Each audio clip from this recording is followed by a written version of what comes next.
Call and verification of quorum, Chair Quartz. Lazo, Present. Petta, Present. Blessman,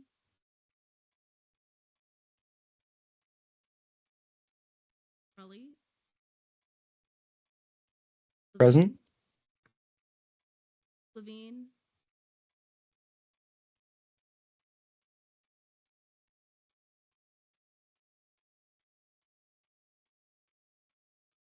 Corelli, Levine, Present. Corelli. okay, and then Orset,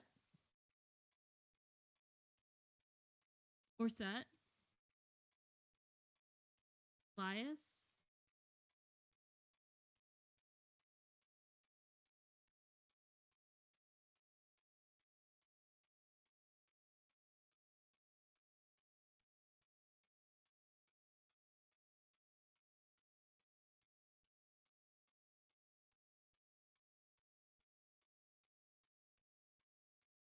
Pringle, Present. DeCara,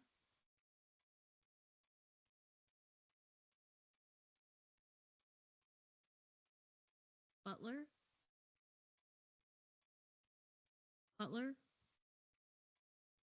Connolly, Present. Umarov, present, Hamid, present, Hoffman, Present. Larson,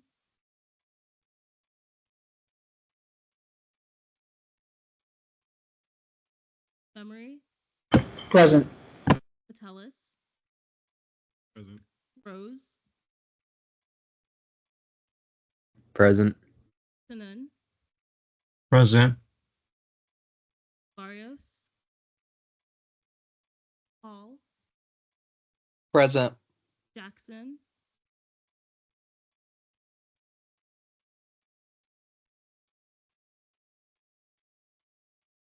Atelhaj, Present. Alhan, Agib, Present. Wanjin, Present. Johnson, Present. Tell, Present. Weiderberg, Present. Green, Present. Hendry, Present. Borges, Here. Alcuda, Present. Benesh, Condoloro, Present. Palazzo, Present.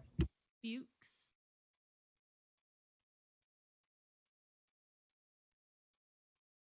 Inez Valero, Hashimi, Present. Lagalbo, Present.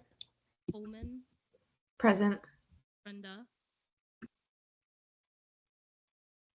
Richmond, Present.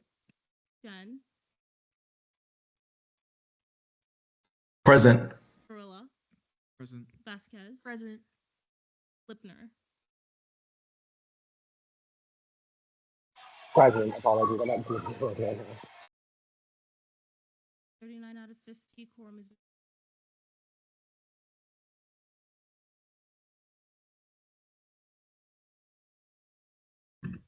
Blessman. Present and voting. You can just count her in present. Yeah, so for those of us here online, I'm just constantly adjusting my volume. If I put it all the way up, I can hear the chamber just fine, and then when someone talks on the Teams, I just put it back down. That's just how it is. So I would suggest whenever someone's in the chamber, just put your volume all the way up, and then usually that works for me. Approval of the minutes. Everyone go ahead, take a look at last meeting's minutes. And is there a motion to approve last meeting's minutes? Varela. Motion to approve last meeting's minutes. There's been a motion to approve last meeting's minutes. Are there any objections? Seeing none, last meeting's minutes are approved. Approval of the agenda. Everyone take a look at today's agenda. And is there a motion? Shen. Motion to approve this meeting's minutes. There's been a motion to approve this meeting's agenda. Are there any objections? Seeing none, this meeting's agenda is approved. Open forum. Is there anyone here wishing to speak in open forum? Nobody on the teams, nobody in the back. All right, seeing none. Announcements from the student body presidents. President's Lister.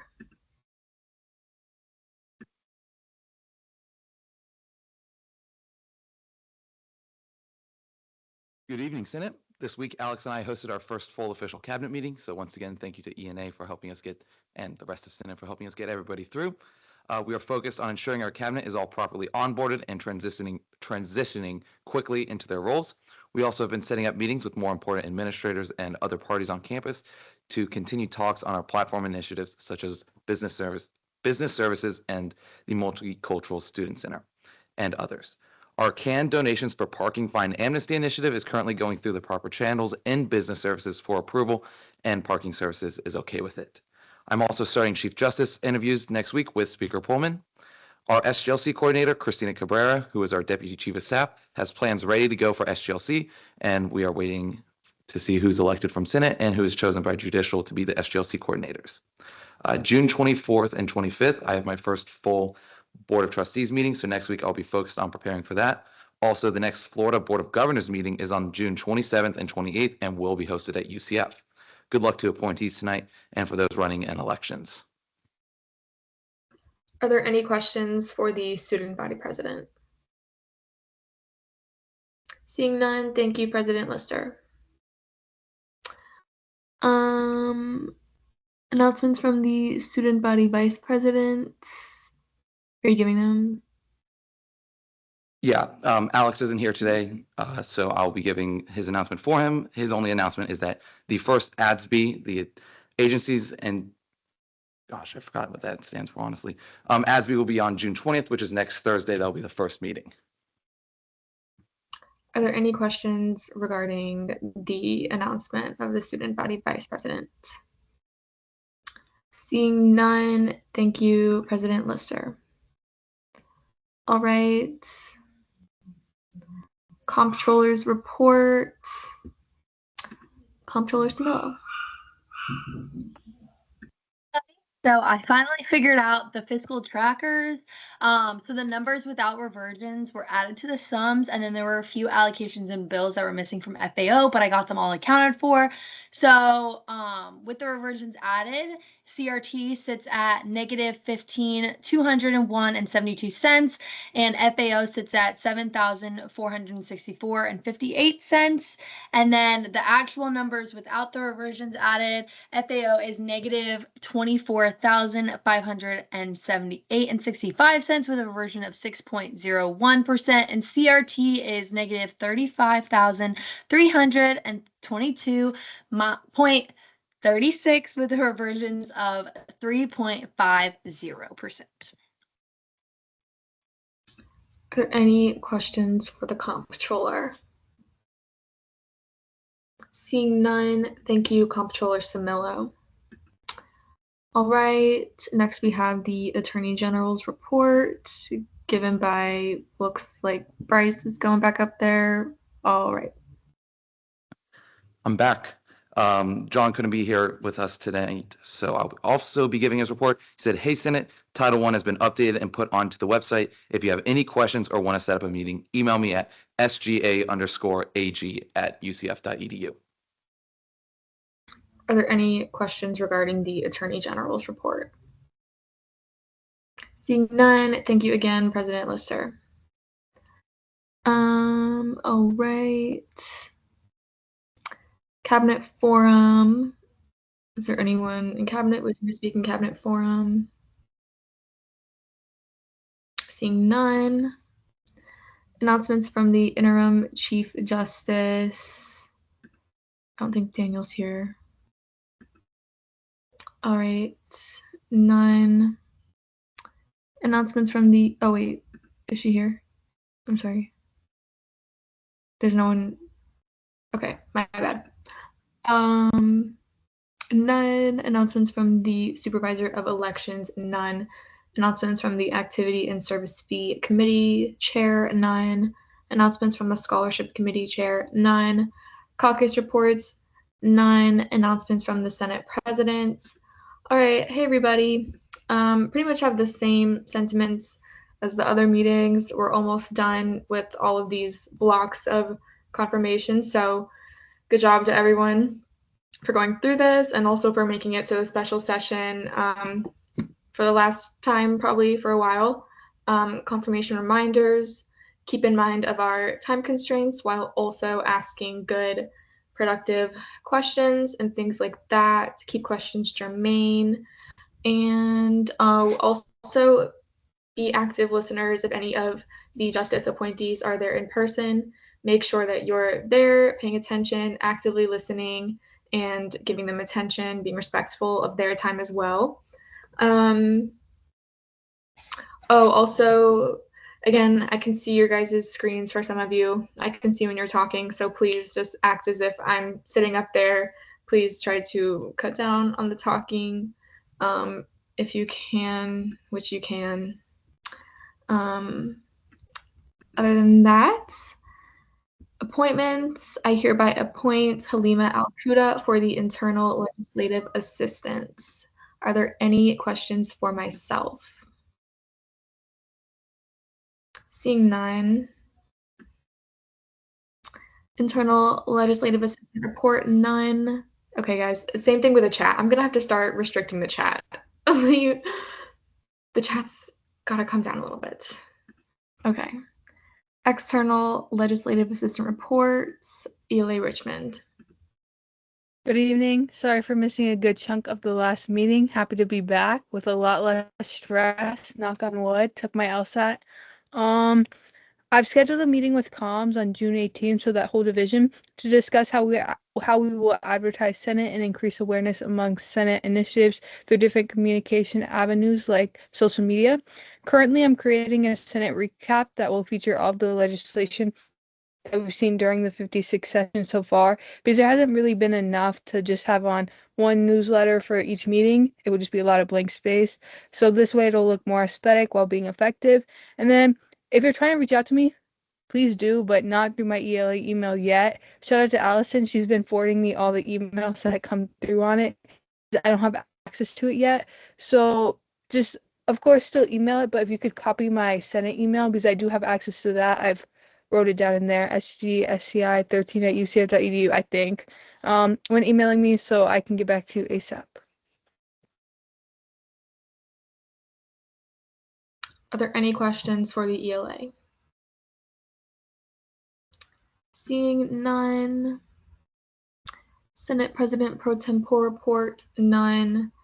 Deputy Pro Tempore of Legislative Affairs report, none. Deputy Pro Tempore of Senate Relations report, D. Lazo. Not much for me tonight. Make sure you're contacting your RSOs. If you haven't gotten like an RSO allocation list from me, do reach out. I think there's a couple of you that aren't on the Senate roster yet, like on the website. That's kind of what I was using. So if I missed you in that, just let me know. And then yesterday I wanted to thank anybody that did come and helped out at the post-memorial setup that we were doing. I know President and Vice President were there, so thank you guys for coming on and helping out. Thank you, Drew, for taking pictures of that. And thank you to everybody that like did come out. It's really important that we show up and we show up for those things. I don't have it written down because I just thought of it, so sorry. And that's it for me. Are there any questions for the DSER? Seeing none. Old business, fiscal committee caucus time, CRT, 10 minutes. I recess this meeting. Wait, am I doing it the right way? I think. I recess this meeting at 6:22 p.m. We will reconvene at 6:32 p.m.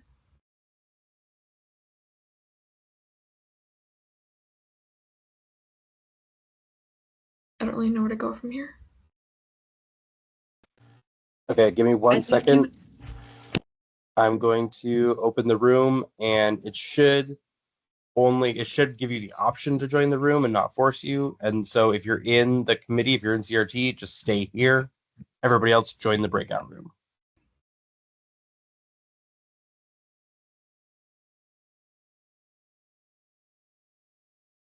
No, it's doing it automatically. Okay. So And if we're then- not in Go ahead. if we're not in CRT, we join the room. Correct. Yeah. So if you're in CRT, don't join the room. Stay here. Okay. And then, Brody, just real quick for procedures, so just is there a motion to adopt Fiscal Bill 5602 in committee? Yep. Correct. All right, so it's And then everybody that's in CRT, I told Adam this, so I'm sure he'll say it, but make sure that you are using the bill that is linked in the agenda. So we're all using the same copy. perfect. Okay, and then with that, I call this meeting to order at 6:24 p.m. Roll call and verification of quorum. Vice Chair Shen. Give me 1 second here. Sorry about that. All good, all good.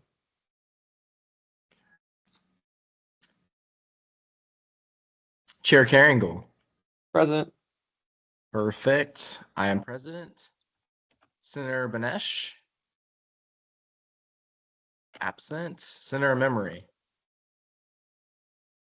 Present. Thank you, Memory. Senator Borges. Here. Perfect. Senator Gumarov. Present. Thank you. Senator Weiderberg. Present. Thank you. Senator Kaufman. Present. Thank you. ORS rep.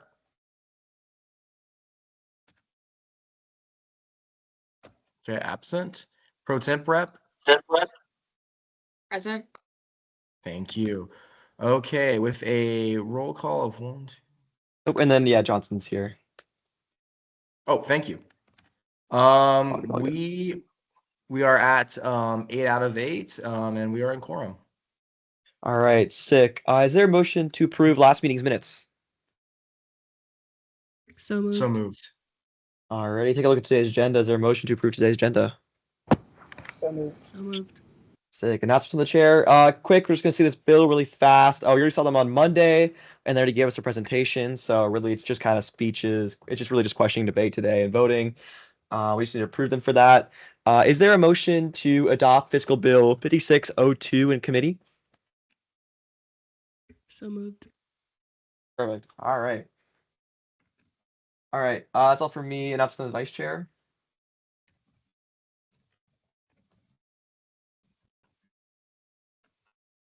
Any announcements, Shen? Nothing. All right, none. Announcement from committee members. Any announcements? Jordan. Oh, okay. Yep, that's right. Jordan, you got to be added in. Yeah, here. sorry Sorry about about that. You're all good. Thank you.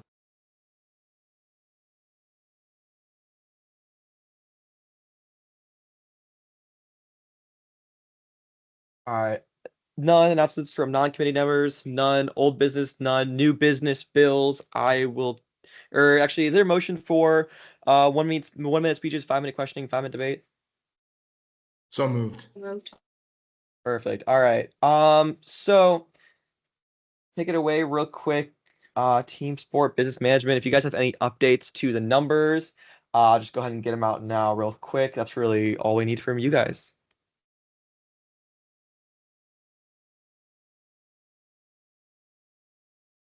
Yeah, we had some minor changes, but we're still requesting the same amount.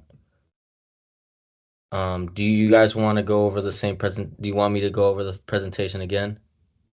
No, that's okay. Just stay with the minor changes are, and we'll go from there. Yep, so let me see. I just want to speak on it correctly. I don't want to mess anything up. We are gonna keep the same flight. We're just changing the hotel. We're going with a hotel room that the cohort last year went to, which was a more centric hotel. And the cost is about the same. It actually is a little bit cheaper, but it'll be $422 a night, and after fees, it'll be $2,452.72 for 5 nights and 12 rooms. So that comes out to a total of $29,432. And we're asking for $18,500 from the Senate.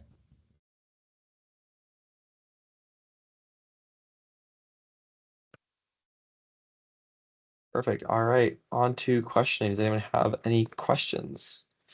Borges. Hi. So this is something that when we saw this same bill last year, we had an issue with, and I think I'm seeing it again now. In your presentation, there is a mention of 2 rooms for your professional staff. And I see inside the bill, you just said you're requesting 12 rooms. Is that what those 2 rooms are actually going for, or do you actually need those rooms for all your students?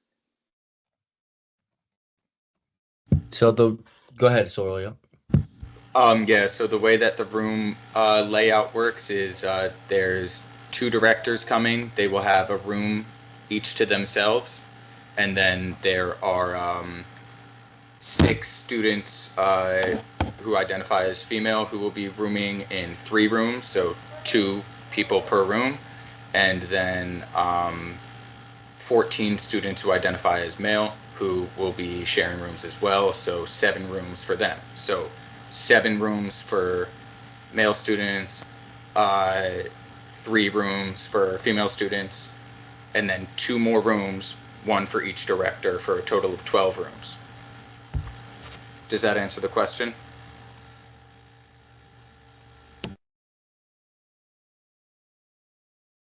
Could you repeat that again? Sure. So in total, it's 12 rooms. 2 of the rooms are for the directors. 1 room for one director, 1 room for the other director, the 2 directors that are coming. Then there are 10 rooms for students. 3 rooms for female students, the 6 that are attending, 2 per room, and then 7 rooms for the 14 male students who are attending, 2 per room. So that's 7 rooms for the males, 3 rooms for the females, and 2 rooms for directors. 12 rooms. Borges? Chair Kringle, can I clarify something? Yeah. Sorry if I said your name wrong too. It's been a long day. So just to clarify for you guys, our fees must go to activity and service fee paying students, and so we cannot fund anything for your professional staff. So we would have to lower the amount of rooms. You also cannot include the payment for their rooms on your half of your payment, as that's not an eligible cost. So then we would have to revise our request to 10 rooms. Is that correct? Yes. That's fine. We can adjust that. Borges? Oh, we good. Okay. And then the cost per night per room exactly was $422 exact. Yep, it was $422 per night, but after fees for the 5 nights per room, it would be $2,452.72. All right, for all, okay. For the 5 nights, yes, because we're going from September 9th to September 14th. Gubrov? Did you put these in the trackers for us to look at? Yeah, it's gonna be in the build tab, but right now we're having to amend a lot of those numbers. Okay. So, yeah, all good. It should be somewhere in there. All right, are there any other questions for the RSO? Lipner? Hi there. I was just looking at the hotel accommodations, and is there any real reason why you guys are staying in Times Square beyond tourist value? Yep. So the reason why we're staying in this specific location at the Element New York Times Square West location is because it'll be more centric. The transportation would be easier. We're commuting through the subways and the buses, so that way we're cutting down costs on reserving private buses and Ubers and whatnot. So we're taking public transportation to cut costs, and our panelists and networking opportunities are right in the city. For example, we're going to be visiting the NBA League office, just to name one out of the many organizations that we're going to go visit. So in terms of convenience and location, it just fits the best for our program. Gotcha. Thank you. Umarov? So since you were initially counting in your 2 directors in the hotel cost, were they also counted in on the flight costs? Yeah, that's correct. And then what was the exact costs for each flight ticket? Each flight was $137 per ticket.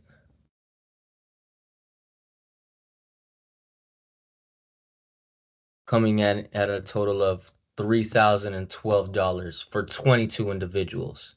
So if we're taking away the 2 directors, it'll be $2,740 for the 20 students in the organization. Got it. And then that one Sorry. extra. Go ahead. Yeah. I would just say it would probably be best if we revised our figures right now to subtract the approximately $900 for or $900 per night. So about $5,000 that account for the director's rooms. We can subtract that from our request right now. Yeah, I've accounted for that in your actual bill here. Thank you. You're basically looking at 24,527 for the rooms and about 2,740. And then just to clarify for that one extra member of that the assistant, basically, they're going to be a student. They were a student in the spring and they're going to be a student in the fall. Yes, that's correct. Perfect. Okay. All right. Are there any other questions for the RSO? If not, take a motion.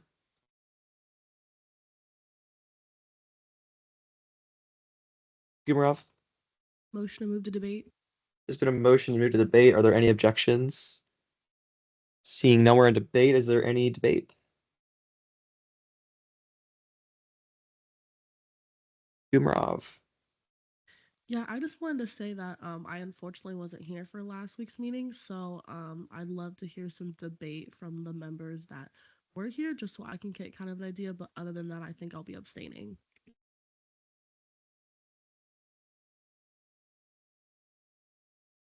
Would you like us to go ahead and kind of tell you about the trip exactly, or? Real quick before that, Borges. Sorry, I just was going to ask about the changes you're making. I think the lodging looks incorrect already, and so I think your totals are going to be wrong too. But if you want me to, I just mainly amended the costs on the right side are going to be the correct ones. Everything else in the description there is going to be a little off because of that. So, yeah, you can go ahead and quickly if you can go over what you guys are doing.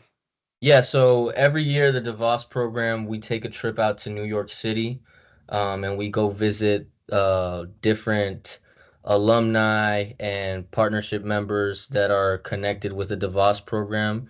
And what we do out there, we go out there for a week and visit their headquarters, network with them, learn about their professional careers and what we can take away from them.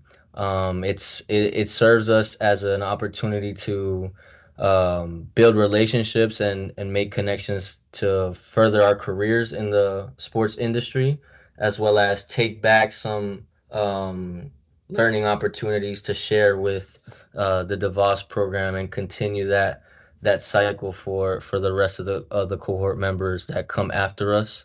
So it just serves as a professional development conference for a whole week where we visit the top 5 professional sports league headquarters in the United States, different sports agencies, and just other opportunities. Sorrel, if you want to speak on it a little bit as well, you can add in if I forgot anything. No, I think Brian mostly covered it, but I would definitely emphasize the importance that this trip offers to every cohort that comes to the DeVos program for over the past 20 years, and how it's been able to benefit cohorts in the future, and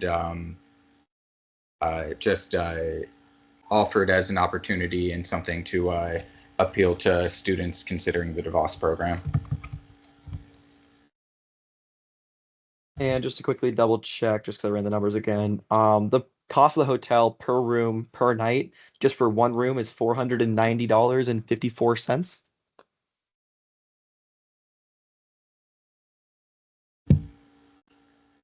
Brian, can you confirm that figure? The numbers that I have is $422 per night. Therefore, but after the fees and taxes and whatnot, it comes out to 2,450. Or let me do the math actually, because that's for 5 nights. So 2, 4, 5, 72.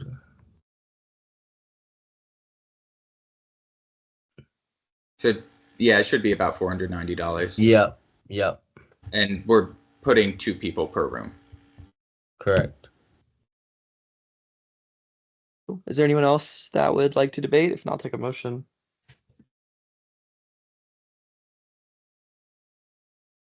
Motion to move to vote. So a motion to vote. Are there any objections? I object. Do you withdraw, Shen? Yeah. Borges? I'd like to see your amendments first, so if I can move to see any of the amendments on the bill. There's been a motion to see the amendments on the bill. Do you have to take a motion for that? Or are we good? Just see those as technicals. You're the chair. Oh, that's fair. Actually, I am the chair. I'll see those as technicals, as they're just the amendments to correct the dollar amounts.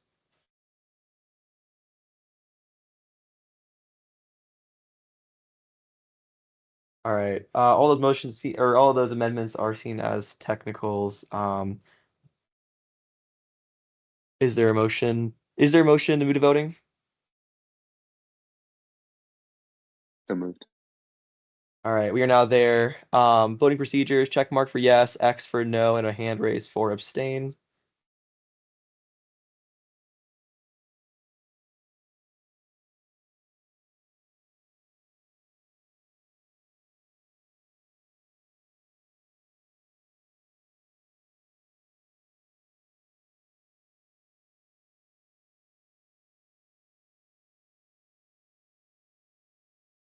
Please put your reactions in the chat so we can see voting.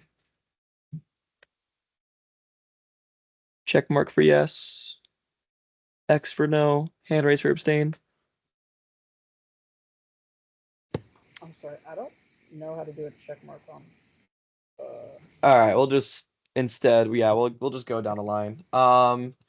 Chair Kringle, I'm abstaining. Vice Chair Shen, what's your vote? Yes. Yes. Senator Benesh absent. Senator Memory. Yes. Senator Borges. Yes. Senator Lipner. Abstaining. Senator Gumarov. Abstained. Senator Weiderberg. Yes.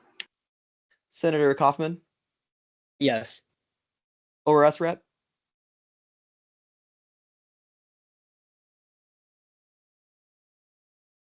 I'm so sorry. Yes. All good. And Pro Temp Rep. Yes. All right, vote count of 7-0 to 3. This bill has been passed in CRT. Cool. With that, member discussion. Anyone want to discuss anything? Seeing none. Miscellaneous business, none. Is there a motion to adjourn pending final roll call? So moved. Cool. I'm just gonna go ahead and just same as initial. I hereby adjourn this meeting at 6:42 p.m.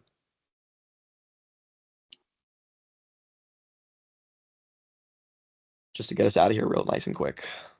Also, I would just like to say thank you so much for your time and everything, and for considering our proposal, our bill.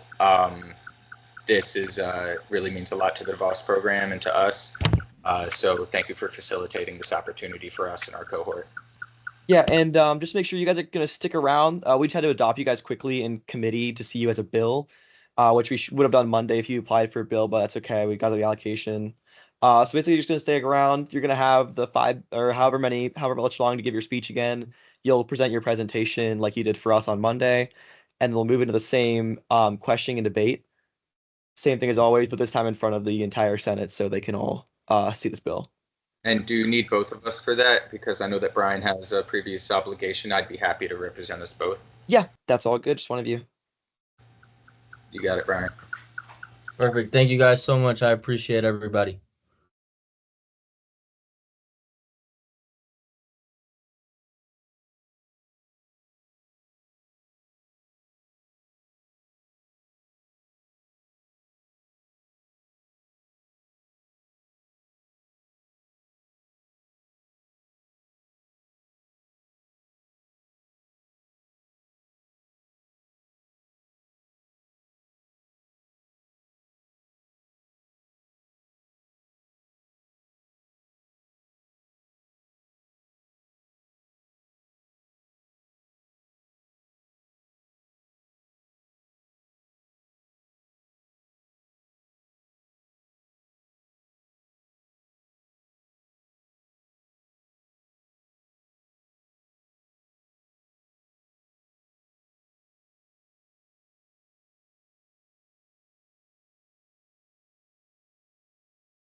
All right. Is everyone back? Okay. I wasn't talking for a while because I didn't know if we came in the middle of CRT and Adam hadn't adjourned yet, but it's clicking for me now. Okay. I think we have mostly everybody back.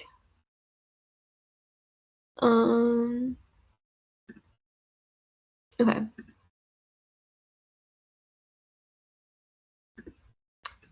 All right, let me get back to the agenda. All right, is everybody in the back ready? Maddie's ready and everything? Okay.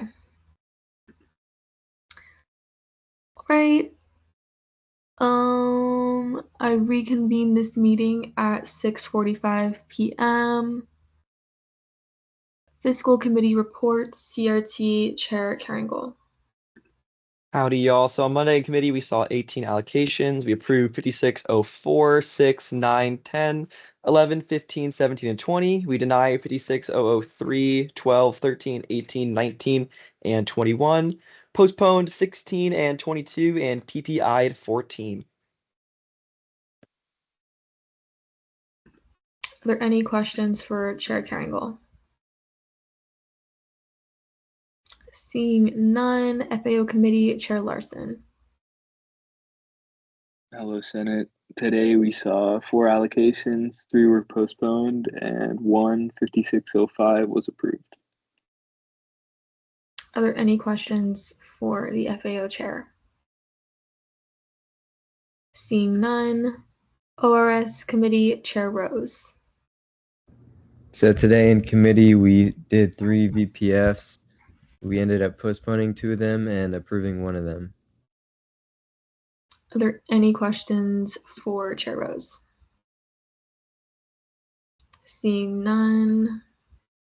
Fiscal legislation, notice of legislation on first reading, none. Is there a motion to go to notice of legislation on second reading? So moved. Are there any objections? All right, seeing none.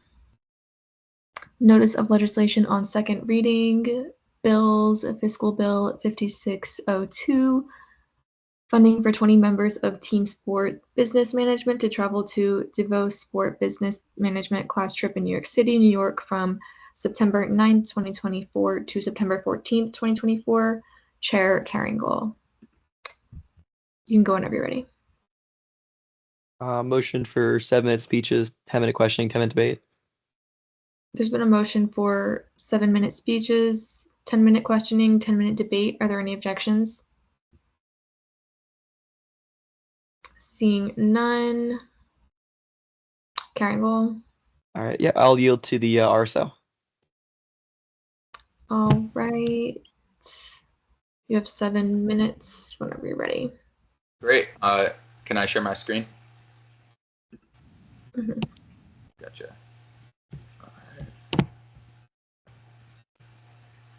Can everybody see this okay? Great. So this is the Career and Professional Development Experience for the DeVos Sport Business Management Program taking place in New York City, September 9th to the 14th in this year. So this is our overview, which is that 20 students and 2 directors from our program are going to learn from the executives at the following sport business organizations in the city of New York. You can see some of those organizations here. WNBA, the NBA, football, soccer, Major League Baseball. All of these organizations have league offices in New York City, where every year the DeVos Sport Business Management Program travels to for networking events, professional panel discussions, and career strategy sessions to benefit us for our professional futures and for us to impart to the students in the future cohorts of the DeVos program. So the benefits to the UCF committee are through the partnerships that we develop through our connections at these league offices and the alumni who currently work there from the DeVos program and other majors at UCF. So we're able to bolster those relationships through this trip. Also coming back to UCF, this trip acts as a case study, and they are experiences that the students who go on the trip are able to share with students that are going to enroll in the program in the future as a benefit for all. And of course, there are job opportunities. Currently, there's somebody who was in the cohort previously working with Madison Square Garden right now. So we know that this, and that's just one of many that materialize from this specific trip. Further, y'all have been great to us in the past and approved this funding. So we'd like to say thank you for that and asking for your help again. In addition to this funding, we have been able to raise some money through Disney soccer events, gymnastics events through Disney, the Orlando City Soccer Club and Florida Citrus Sports have given us opportunities to work and fundraise for this trip. And the Sport Business Management Program also has partnerships with the Orlando Magic and the Community Rainbow Run, where we've been able to give back to local businesses and the local community. These are our revised projected costs. I removed the 2 directors from the calculation. So $24.52 for 5 nights after fees, $491 per night after fees times 10 rooms gets us $24,527. And so, like I said, the 2 directors have been removed from there. And then $2,738 for flights at $137 per ticket. I apologize, I forgot to correct this 22 individuals to 20, but that is the calculation. 137 times 20 is 2,738, which added to the hotel cost is $27,265, and we are asking for 68% of that total, $18,500.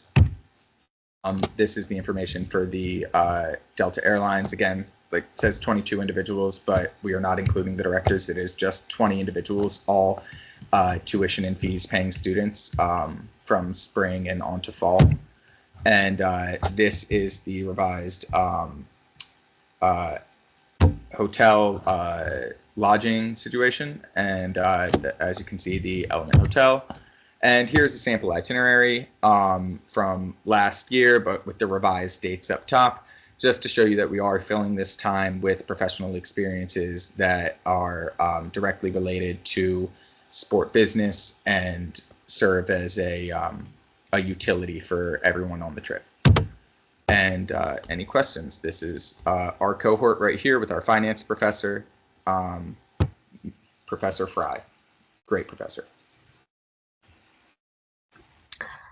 All right, we are now in line for questioning.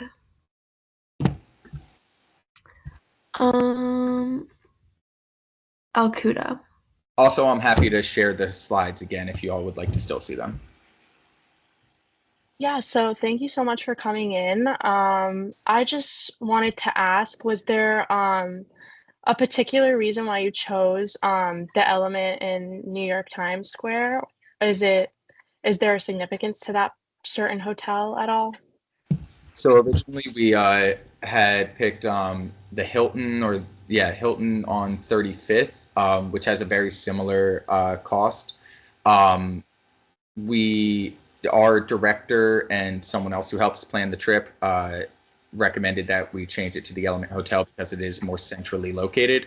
And as our president, Brian Lupianes, was illuminating earlier, we are cutting costs on transportation by taking public transportation, and staying centrally located allows us to take full advantage of New York's public transportation system. Absolutely, yeah. I know it can be costly up in New York, so. Well, thank you for the question. All right, Gumrov. Yeah, so I just wanted to know why you guys chose on 2 people per room as opposed to other possibilities. I apologize. Why we chose what as opposed to other possibilities? Why we chose 2 people per room? Oh, as opposed to 1 person per room, or more than 2? No, as opposed to like if you were to get a room with 2 beds and made it up to 4, but I know it can be tricky with like the genders that are coming on the trip.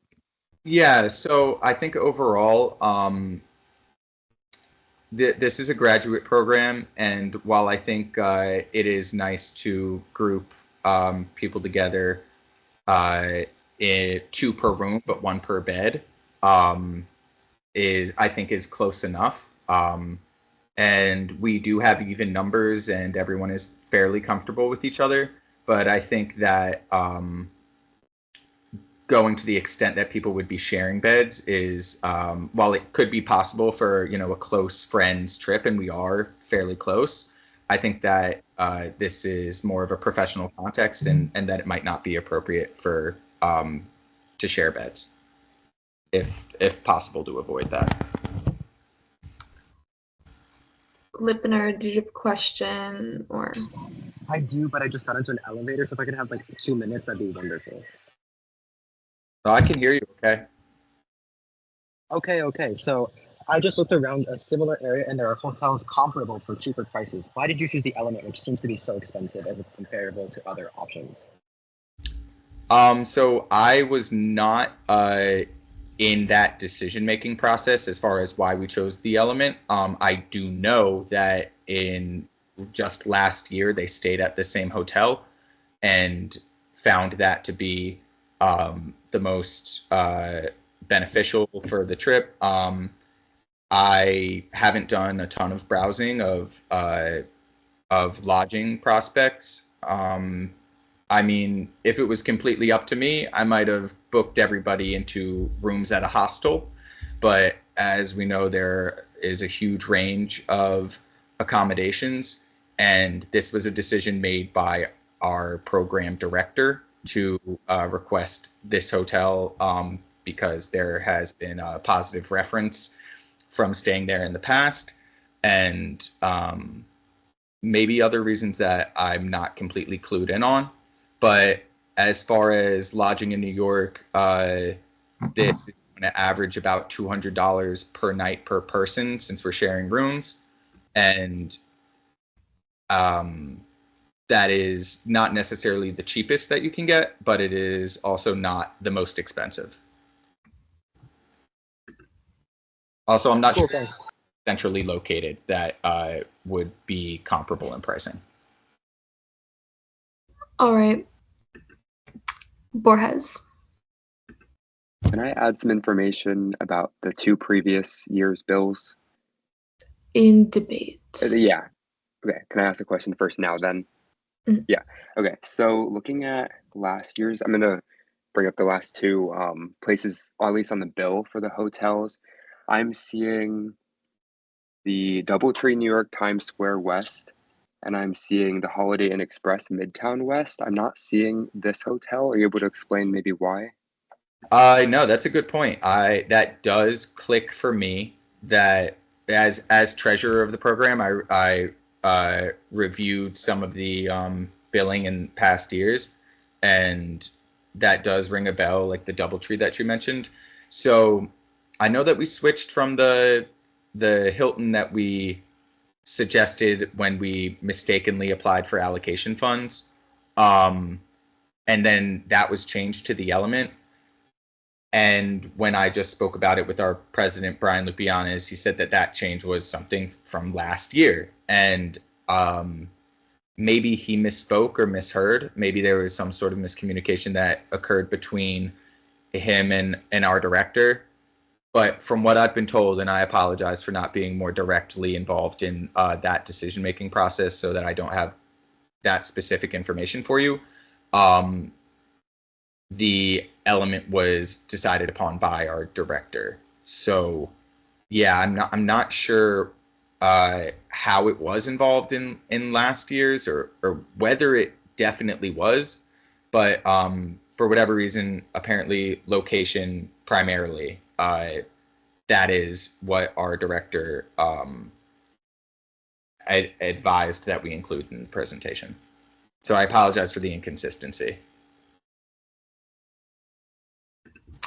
All right, Collazo, and we have 3.5 minutes remaining in questioning. Can I actually direct a question to Senator Borges? You may. If I'm not mistaken, you have the bills pulled up. Is that what you were referring to? Can you, what was the price last year with the other hotels? I do have that. I remember I actually chaired one of these 2 years ago. That's why I remembered and I thought about looking at it. So for the, let's see, for the DoubleTree New York Times Square, which was 54th session, which was 2022, it was $289 per night, 5 nights and 11 rooms. And then there was $2,500 of added fees for $18,432 of the total cost. And then for the 55th session, so 2023, the Holiday Inn Express Midtown West, this bill was not, I can't find the finished bill. I can only find the one that D-Leg, at the time, D-Leg Morissette had wrote. And it says $335.18 per night times 5 nights times 15 rooms for a total cost of $5,027. That doesn't mention any fees. I'm assuming there's probably some fees that aren't on this version of the bill. Okay, thank you. All right, are there any more questions for this RSO? Seeing none, is there a motion to move to debate? So moved. Are there any objections? Seeing none, we're now in debate. Is there anyone wishing to speak in debate?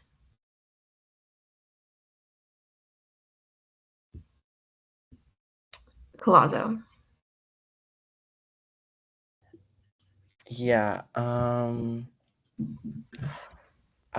feel I don't really know the market in New York, but I mean, in regards to past legislation, there seems to be cheaper options. I wouldn't say I would vote like in negation of the bill just because they chose probably a nicer hotel, but just maybe something to consider possibly. Borges. Yeah, so at least through my experience, and if any other senators who've been here a while can correct me if I'm wrong, we have seen an increase slowly, but in some areas like this, pretty high throughout the past few years. I know I mentioned the numbers from the past 2 years. Every year it seems they've increased by a pretty substantial margin, nearly $100 more per night between 2022 and 2023 and 2023 2024. This one's a little bit more than $100 of an increase, but also it is New York City. And I think as is, I would be comfortable approving it. If you guys want to change it and make them choose something else, you're welcome to, but just know that even though it says it on the bill, they're not completely tied to that hotel. And, if they don't have the money, because they were expecting their advisors to kind of be paid for, but they can't be, they're probably not going to, have the money they thought. And so they're going to be able to do what they can with what we give them. And I think this is a fair amount. Shen. I will be voting in favor. They have actually shown up to every CRT meeting. They provide us with like incredibly thorough information. It's clear they're passionate about this opportunity. I think they deserve this. The hotel, while I can see it is pricey, that is New York, unfortunately, and I think we have to consider comfort in this. They are graduate students. The room issue, I think it's perfectly put together, and I encourage you all to vote in favor. Gumrov. Yeah, I just wanted to say that I also agree. I think it's a great opportunity, and with the price increase, I don't know if it's quite fair to look at the prices from last year, just because we all know about inflation and just in general it being an expensive city. So while we could help them find a cheaper option, it would only be cheaper by a small percentage of the total amount. So I would be comfortable supporting this as is, and I'm gonna vote in favor. All right. Is there anyone else wishing to speak in debate? Lipner. Hi there. So according to my research on Hotels.com, for the same nights that you are staying, the Holiday Inn right across the block, not even a block away, is over $100 cheaper for 2 beds in the same room. That's something worth considering. I'll be abstaining because I'm not sure about the current procedure as I'm a new senator, but something worth considering as we are looking at this bill. Shen.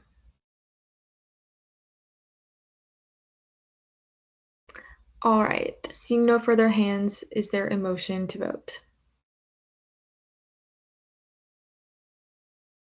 So moved. Are there any objections? Seeing none, we're now in voting procedures.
All right, with a vote count of 30 to 0 to 4, Fiscal Bill 5602 passes on second reading. All right, is there a motion to go to notice of legislation on third reading? So moved. So moved. Are there any objections? Seeing none, notice of legislation on third reading, Fiscal Bill 5602, Chair Carringol. Yeah, nope, same thing we just saw. Yield the rest of the time questioning. All right, are there any questions? Varela. Just to clarify, are we seeing both like readings today because of a timeline thing? Yes, yeah, we're seeing both today. The timeline would put it to be approved on August, I want to say 8th or no, the 15th, which gives them 3 weeks to do any sort of purchasing that they need to do and basically make it so the price don't go even higher up. Are there any further questions? Seeing none, is there a motion to move to debate? So moved. Are there any objections? Shan, is that an objection? Sorry. All right, are there any objections? You can speak to the mic. All right, seeing none, we're now in debate. Lazo. I was gonna retain, but Michael, if you want to go ahead. Oh, I was just gonna say, I was doing my own research on the hotels. I'm not seeing that like the Holiday Inn is cheaper than the Element. I'm actually seeing the Holiday Inn is $100 more than the Element. So just wanted to note that. Did you specify the correct dates of the trip?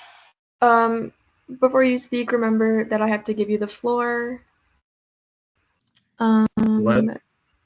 So let's just make sure we're being aware of that. All right, Arella. May I retain?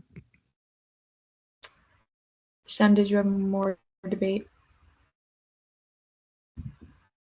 You may. All right, awesome. Yeah, we just saw this, we approved it, and we're just seeing it again for a timeline reason, so it can get through in an orderly manner. So yeah, vote in favor. I'll be voting in favor. That's all I have. And also, I'll move to vote. There's been a motion to move to voting procedures. Are there any objections? Seeing none, we're now there.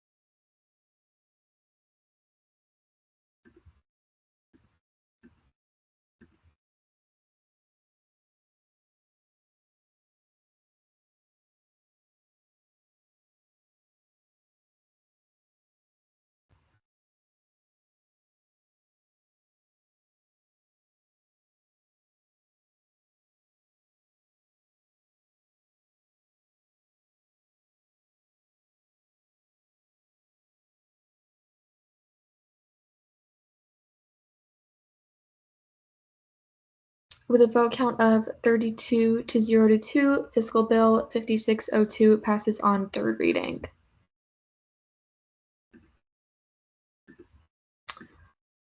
All right. I don't know how to. Is there a motion to move to internal committee reports? So moved. Are there any objections? Seeing none, we're now there. ENA Committee Chair DeCara. Looks like he's not here today, so Vice Chair Collazo. Hi, everyone. DeCara's not here today, so I'll be overseeing today's confirmations. This is the second set of justices. We saw them this Tuesday. As a reminder, please ask germane questions to the appointees and provide germane debate. And please join ENA because we have fewer and fewer members by the day. We meet every Tuesday at 11. So if you want to join ENA, message Speaker Pullman and Brody. Are there any questions for Vice Chair Collazo? Seeing none, GAP Committee Chair Vasquez.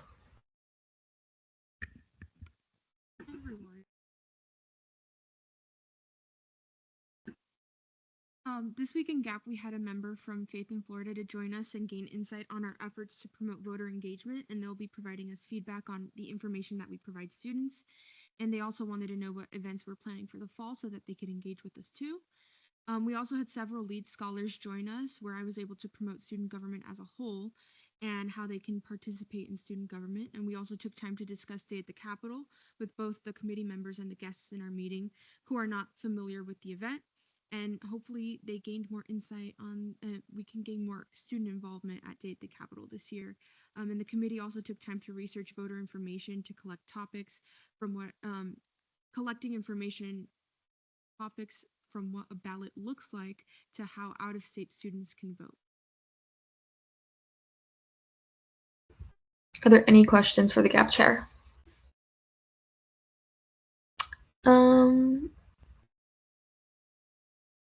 Senator Benesh. Sorry, present in voting. Senator Benesh, present in voting, so noted at 7:12 p.m.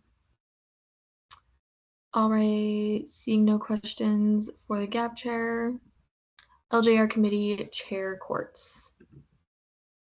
Hello, everyone. We finished our read-through of Title IV, and we will begin reading through Title V next week. Make sure that you submit absence requests as soon as possible, as the LJR committee does not see absence requests that are submitted more than 10 academic days after the absence, so keep that in mind. And more so, when you submit these absence requests, make sure that you are submitting supporting documentation. Are there any questions for Chair Quartz? Seeing none. SBA Committee Chair Hamid. Hello, everyone. I hope you're all having a great week. So this week in committee, we saw Resolution 5604 and Proclamation 5603, both of which passed in committee. We also looked over OSI's Use Your Voice website to send potential update ideas to Shane. We also met with Major Scott Freeman to talk about UCFPD's position in protests. And Senator Metellus, Chair Quartz, and I met with Chief Metzger and Deputy Chief Griffin Kitzrow to discuss concerns related to bike rack improvement, specifically on bike thefts. We're hopefully planning to collaborate with them in the future on educating students on bike safety. And also this Wednesday, we set up a small memorial in the atrium seal for the people lost at Pulse. Thank you to Deezer Lazo, President Lister, Vice President Brawley, Chair Vasquez, and Vice Chair Varela for helping me set up and clean up. I think it turned out very nicely, and I hope that those who were able to attend got to go see it. Are there any questions for Chair Hamid? Seeing none. All right, confirmations. Jackson. President voting, sorry. Senator Jackson, present in voting, so noted at 7:14 p.m. All right, confirmations. Make sure you're looking in the confirmation materials folder and things like that. First, we have Victoria Rosario for judicial seat number 5. Is Victoria here in person?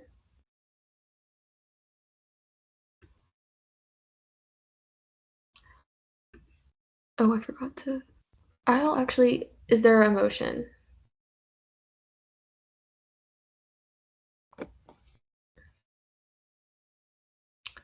Who did it first? Quartz.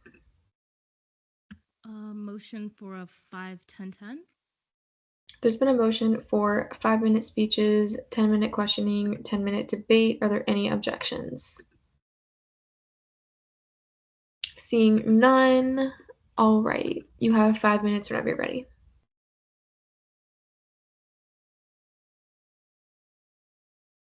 I don't think the mic is on.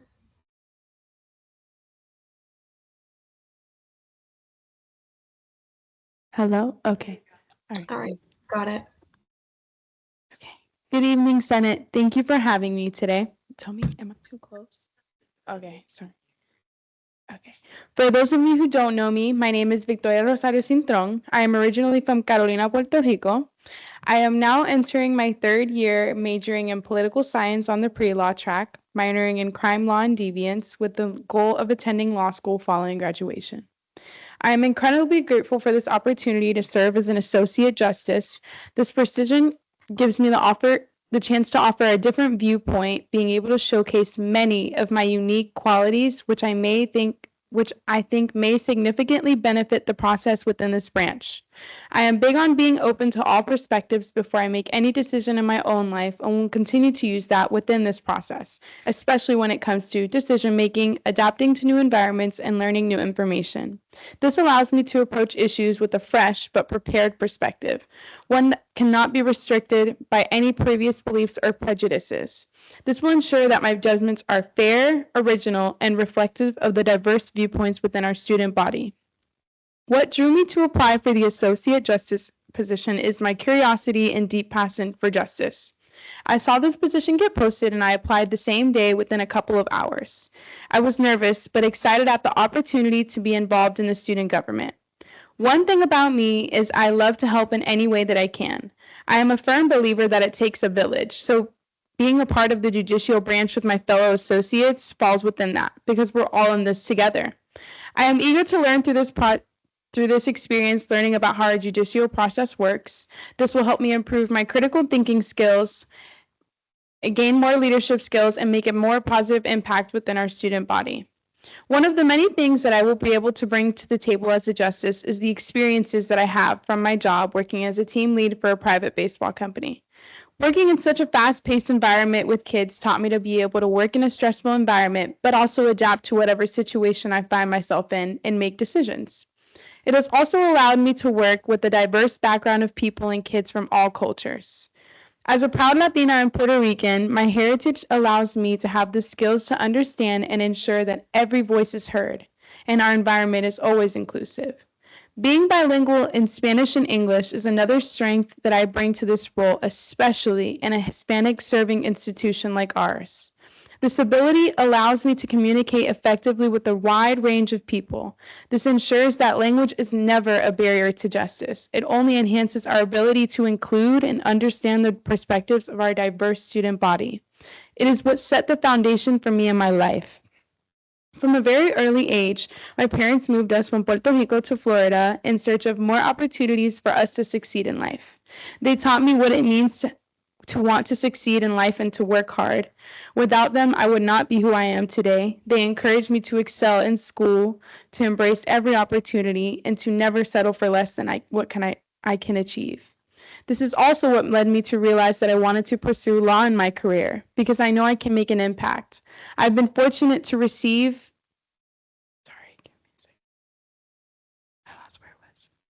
I've been fortunate enough to receive so much, and that's why it's crucial for me to give back now. Using my knowledge as a tool to help others feels like a meaningful way to do this. All in all, I am deeply honored by the opportunity to serve as an associate justice. My diverse experiences and dedication to justice will allow me to contribute meaningfully to this role. I am committed to ensuring that every voice within our student body is heard and valued, and I am eager to bring my skills, perspectives, and passion for fairness to our judicial process. Thank you for your consideration, and I look forward to answering any questions you may have. I yield my time. All right, we're now in line for questioning. So first, Hamid. Hello, thank you for coming out here tonight. I see on your proposal you have something about promoting an inclusive and diverse atmosphere. Can you go more into detail about that and how you believe you can do that in your role as an associate justice?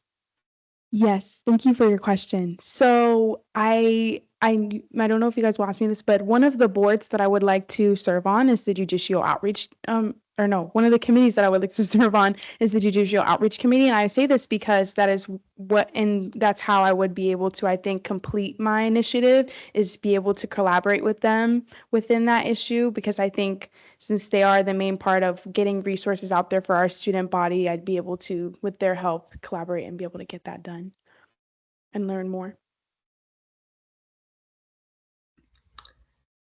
All right, Lazo. Can you elaborate on what you would do in a situation where there is a conflict of interest? Yes, thank you for your question. So if there was a situation where there is a conflict of interest, I know that I need to first gather what I know and take it to someone that I know in power. So either the chief or our advisor I would go to with what I know, but I would remove myself and let any person like the chief and our advisor know. Collazo. 2, if I may. You may. Can you name some of the boards a justice must sit on?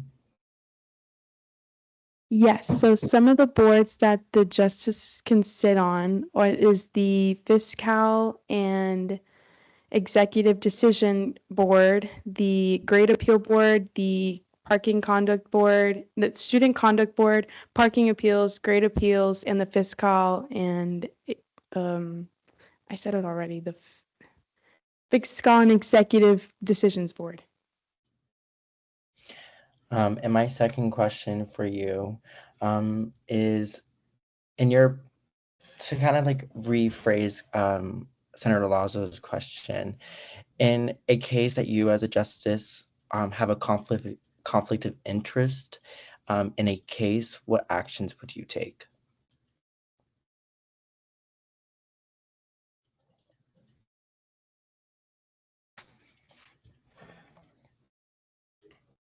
I'm confused. It wasn't her question. What do I do? Isn't that the same question? I'm asking for a clarification. Yeah, so I'm asking to like seek a different answer, but it's okay if you don't have one. As of right now, I will not be able to answer that question, but when I get more information from my fellow associates, I will be able to get back to you on that. All right, are there any more questions for this candidate? Seeing none, is there a motion to move to debate?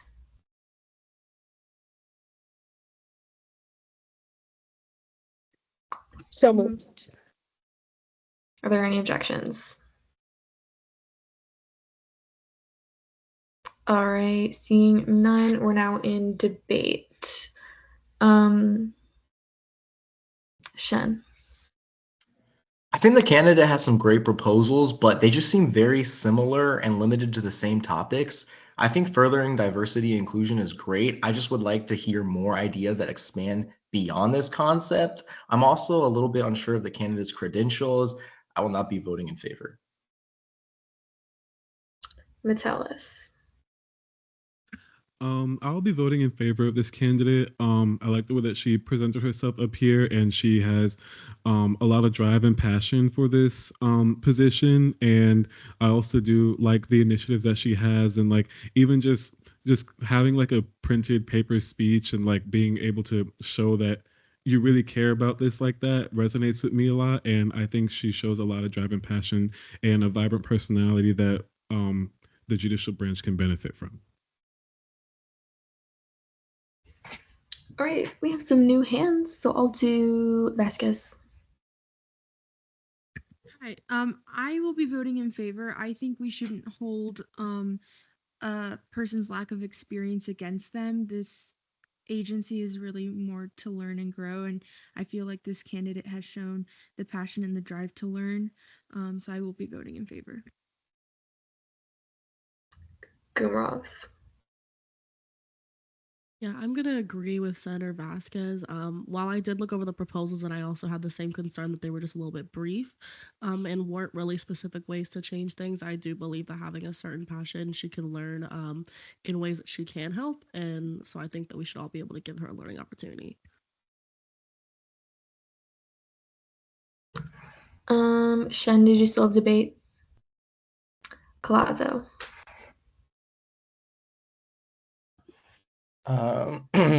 So I honestly don't know which way I'm gonna vote. Kind of why I re-asked the question per se is I was looking for more so that the candidate would recuse themselves during a conduct like a hearing. I wasn't asking necessarily if there's a conflict of interest in general. I was asking a conflict of interest during a hearing or a case which will require the appointee to recuse themselves. So not knowing that is kind of concerning to me, as it is an integral part of being a justice. But as of right now, and I know that I voted yes during ENA, but I don't think I will be voting in favor of this candidate. All right, Barrios. Present and voting. Senator Barrios, present and voting, so noted at 7:27 p.m. Green. Yes, I will be voting in favor of the candidate, and I also want to add that in her original answer to Lazo, sorry, let me turn my camera on. In her original answer to Senator Lazo's questions, she did actually say that she would recuse herself. She gave the steps in the process on like speaking to like her higher ups or like her whoever's advising her, and then she continued by saying that she would recuse herself from that case. Alcuda. Yeah, I just kind of wanted to echo some previous sentiments in favor of the candidate. I think that student government is not a forum in which you necessarily need overwhelming experience to participate in. I think that it is a entity in which individuals can learn and grow, and it really does provide the platform in order to do so. So I think that's the message that we should be encouraging. So I will be voting in favor, and I highly encourage the rest of the body to do so as well. Benesh. May I retain? No. Okay. In that case, I will be voting in favor of this candidate. I found that the comments about how she may be inexperienced were a little bit inappropriate. I find that the student government allows people from all different experience levels and walks of life to be able to put in their voice and better the student body. And I believe that this candidate will do so. I do agree that her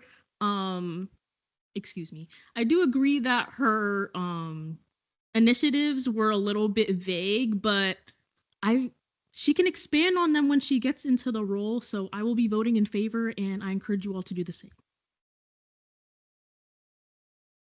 All right. Sorry, I said no like that too. Only the ENA chair and vice chair in their absence can make the motion. Collazo. First of all, thank you whoever clarified that. I didn't hear that part. But yeah, I move to vote. All right, there's been a motion to move to voting procedures. Are there any objections? Seeing none, we're now there.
All right, with a vote count of 32 to 5 to 1, congratulations, Associate Justice Rosario.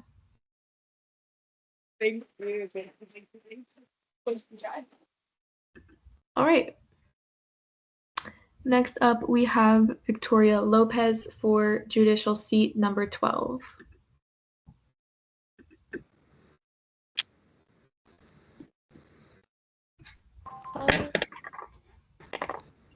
All right.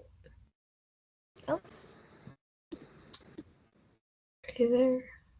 Hello. All right, you have 5 minutes whenever you're ready. Is my camera working properly? Sorry. Yeah, but you're looking at your wall or your ceiling. Yeah, I'm really confused. Sorry about that. Wait. There we go. Okay. All right, you have 5 minutes whenever you're ready. Hello, everyone. Good evening. My name is Victoria Lopez, and I am a second-year student here at the University of Central Florida studying accounting. I am very grateful to be able to present myself before all of you today, and I'd like to thank you for your time before I begin.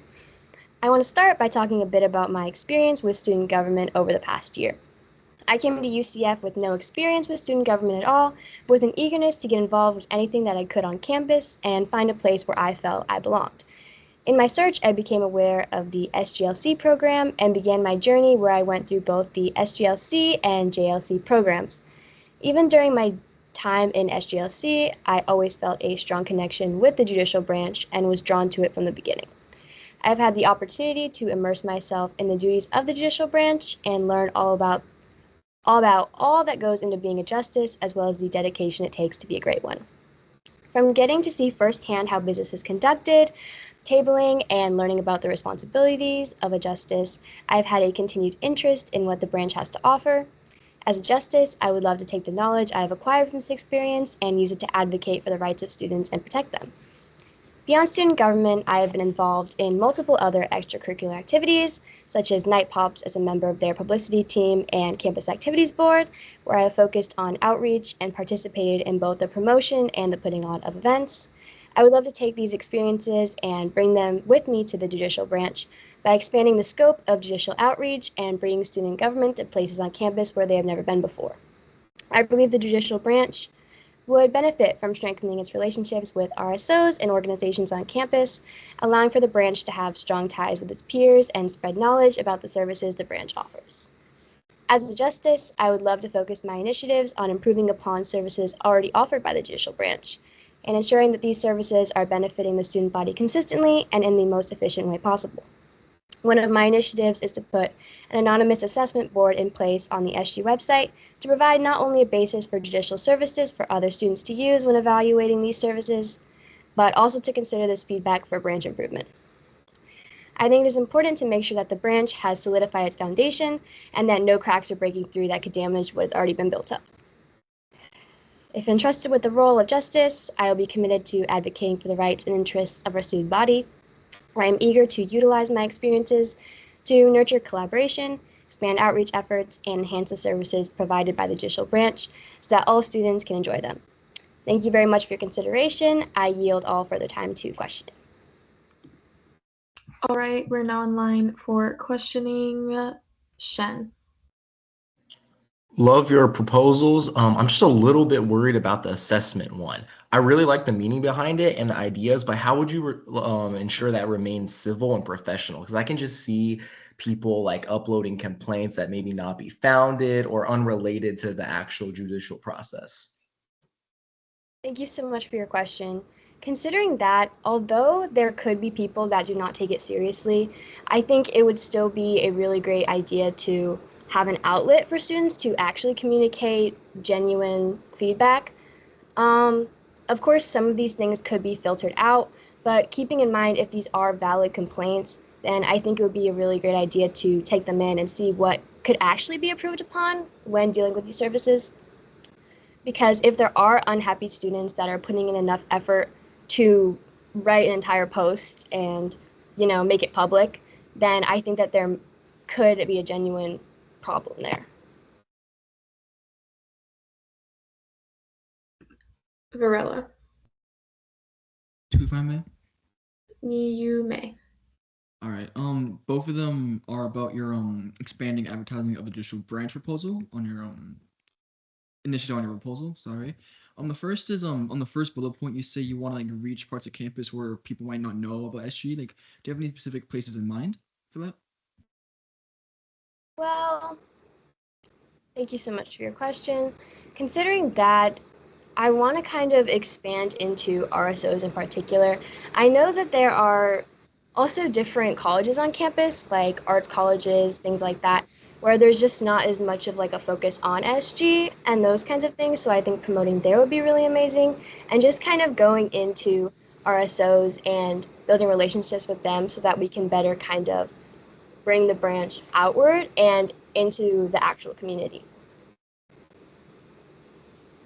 Awesome. And for my second question, the same thing. Have you explored expanding this advertisement initiative to satellite campuses like downtown, Lake Nona, or Rosen?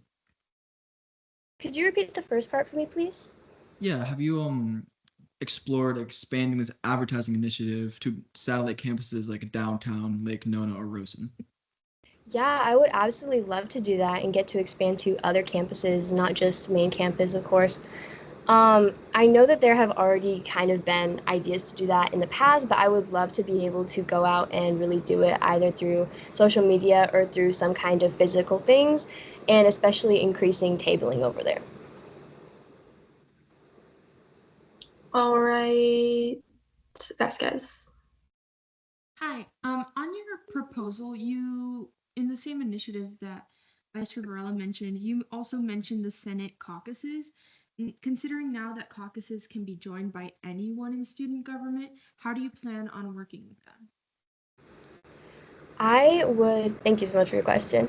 I would absolutely love to work with them, considering that caucuses already have kind of a good, I feel like they just have a good basis, especially for targeting student RSOs, different kinds of things relating to like whether it be Hispanic caucus, LGBT caucus, disability caucus, anything like that. I think they have a good kind of starting place to where if we were to work together, and I would love to be able to, join and get to sit in on some of those meetings as well, to kind of join forces with them and see what their ideas are for expanding, because I feel like they have the best basis to go off of.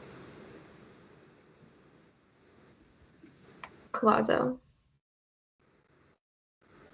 Two, if I may. You may. Hi. Do you mind defining preponderance of evidence? Thank you so much for your question. Defining preponderance of evidence. I'm not exactly sure the meaning of that at this time, although I'd love to get back to you on that when I get a chance to learn more about that. Yeah, I'm sorry, I can't answer that question. You're totally fine. My second question for you is, as an associate justice, you will handle some impartial advising cases. So how will you go about impartially advising a student based on your judicial rules of procedure? Well, when it comes to impartially advising, first of all, I would love to, when I get a chance, to start shadowing and then learning more in depth about the process through that. But according to judicial rules, keeping everything confidential, trying to make everything civil, follow through the procedures, not be any kind of legal advisor, and just kind of be with the student throughout that process.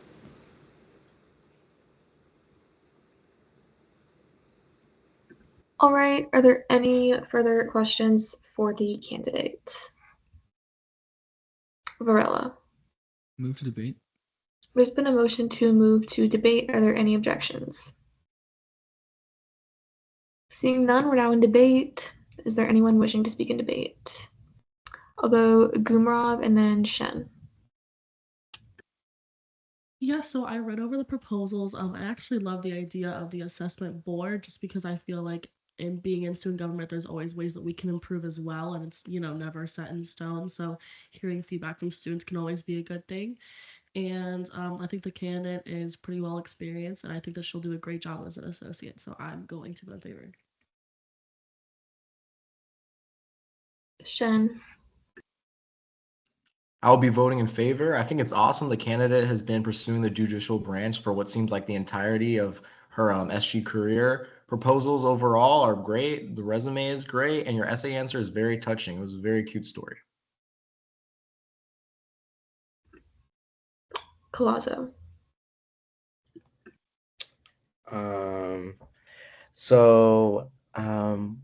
While I appreciate the candidate's proposal, it's well written. I am a little bit concerned on their statute knowledge, but I believe that this is something that they will gain throughout their career as an associate justice. So yeah, I will be voting in favor. All right, with 3 in affirmation, are there any in negation? Seeing none, Vice Chair Colazo. Move to vote. There's been a motion to vote. Are there any objections? Seeing none, we're now in voting procedures.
All right, with a vote count of 37 to 1 to 0, Victoria Lopez is confirmed for judicial seat number 12. Congratulations, Associate Justice Lopez.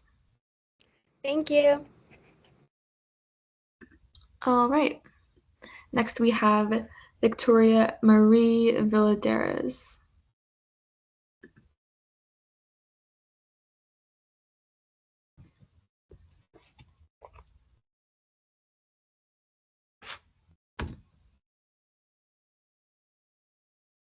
All right, you have 5 minutes whenever you're ready.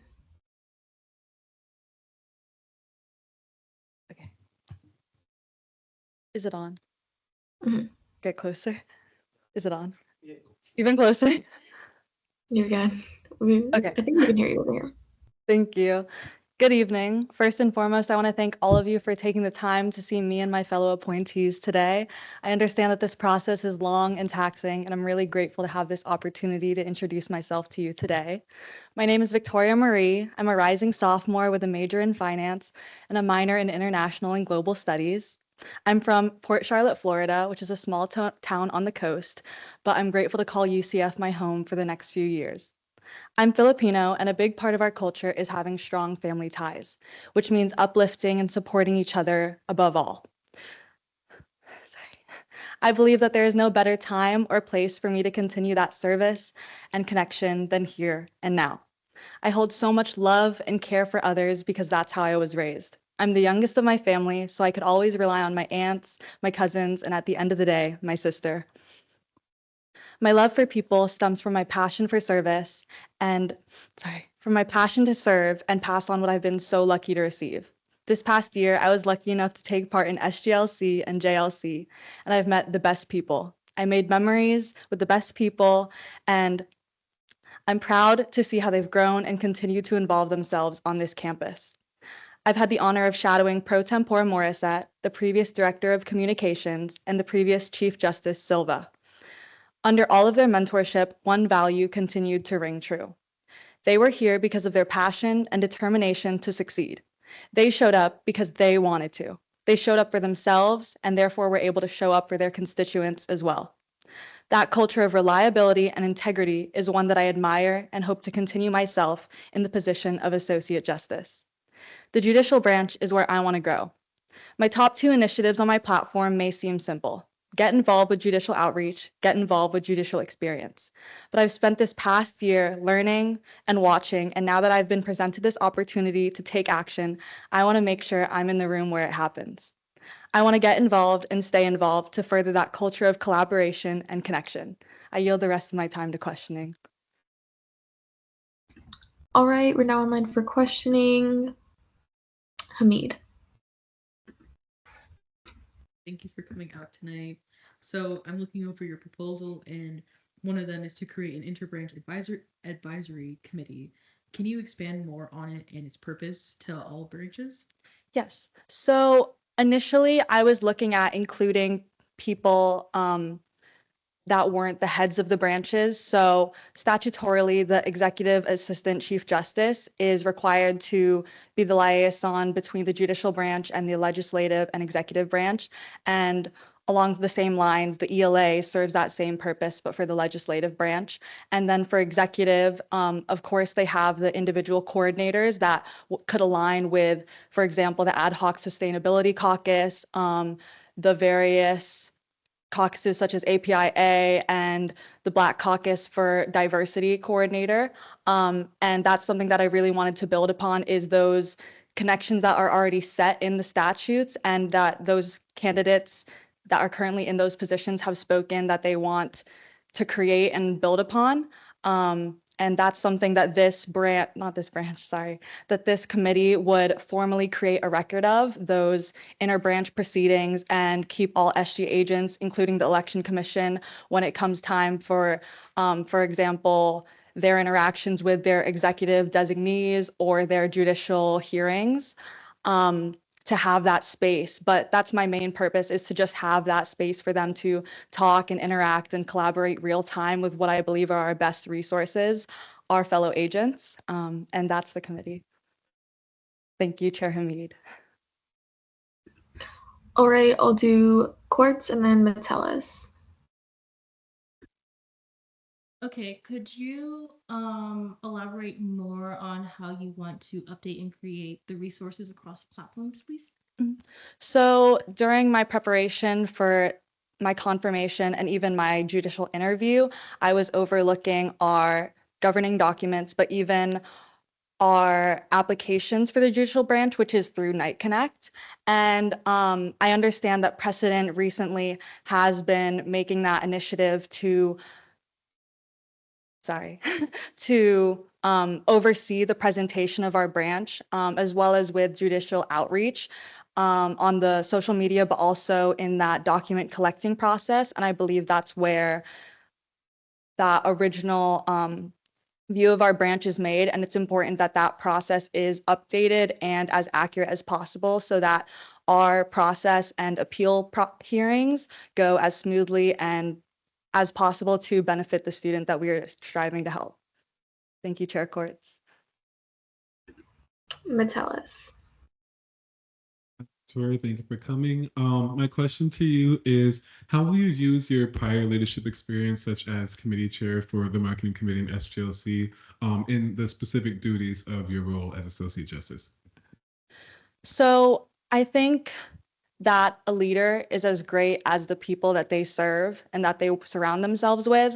And the main thing that I took away from SGLC, specifically marketing committee, was how to be that people person. My internal vice chair, Riley, she taught me how to lead with my heart, but to also act with my mind. My external vice chair, Soraya, taught me how to not let the world tell you no, and to pave your own way. And I think that although these are core values and morals that I think I can carry with every process, being able to collaborate and work with such a diverse group of people that I was lucky to have in my marketing committee is a culture that I want to continue, and I know that is already present in the judicial branch, and that's something that I want to continue to build upon. Thank you, Senator Metellus. All right, Richmond. Two, if I may? You may. I guess my first question, we kind of talked about it like very little. How did you want to see that committee formed? And do you still think that's the best action? I guess I don't have to ask another one because I did a compound. Thank you, Eli Richmond.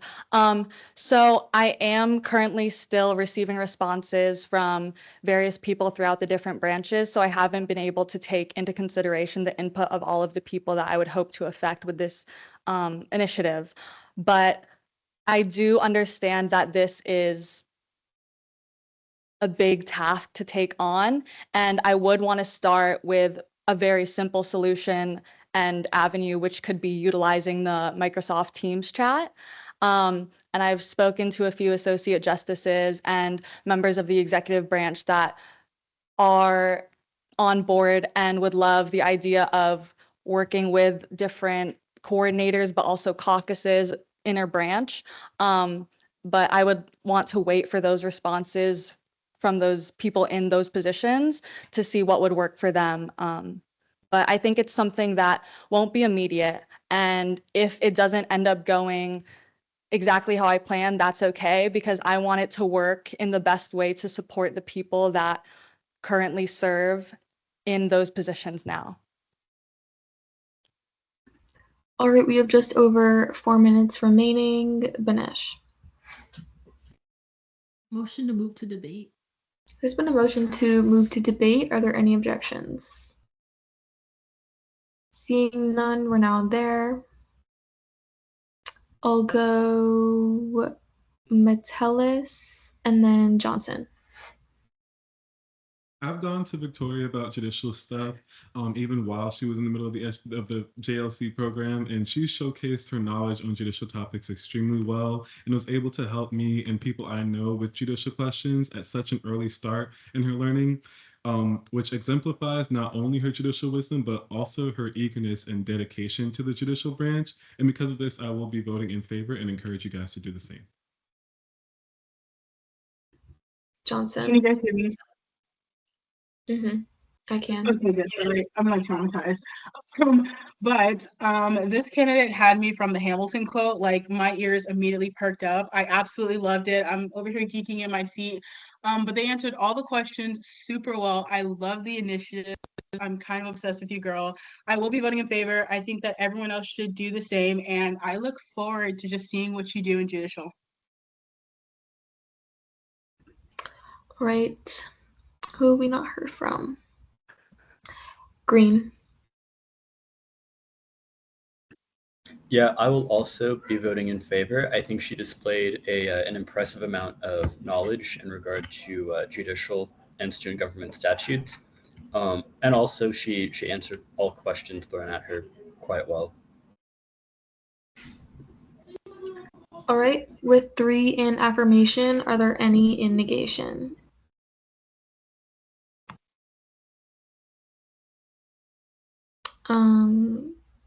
Collazo. Motion to move to vote. There's been a motion to move to voting procedures. Are there any objections? All right, we're now there.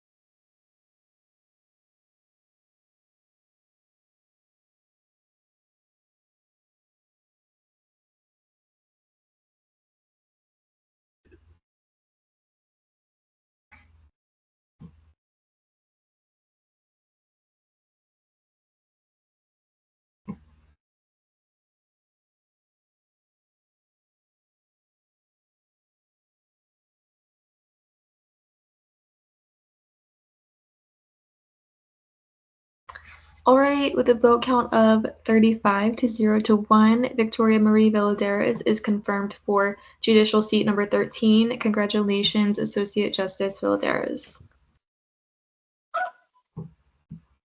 Thank you. All right. Next, we have Crystal Porles.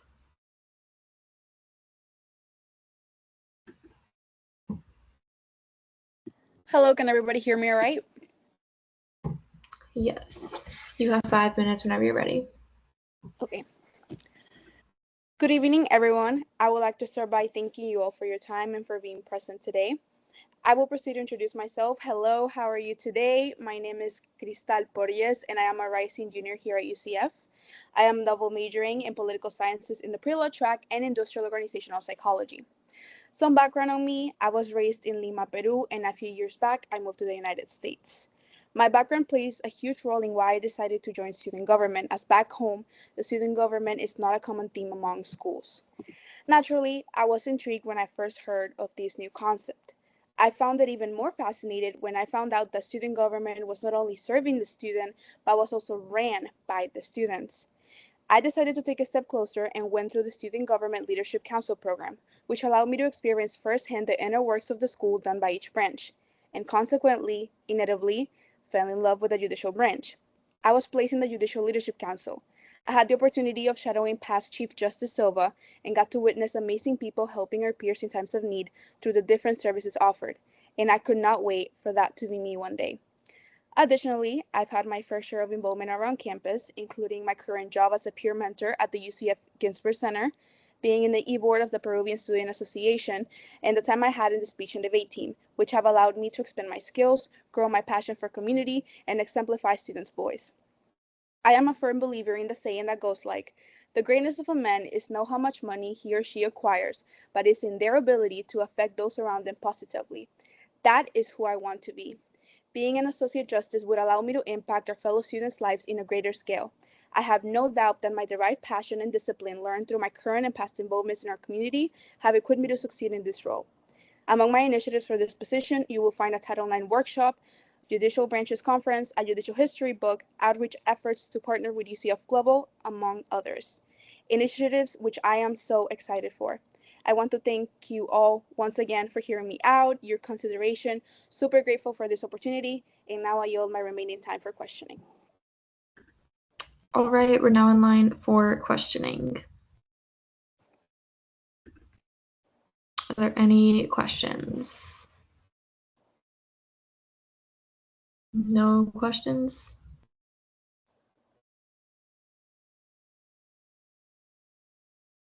Courts. Hi, thank you for coming out. Could you elaborate a little bit more on the judicial history book? It's really well written, but if you would like to add a little bit more, that would be good. Thank you so much for your question. Yes, so this process would work, and the concept is based on the concept that we learn from history for it to not repeat itself. So every judicial GVM, after we've had an event, associate justices would sit down and discuss the past event. There would be a section where there would be what we think went well with the event and what we think could have done better.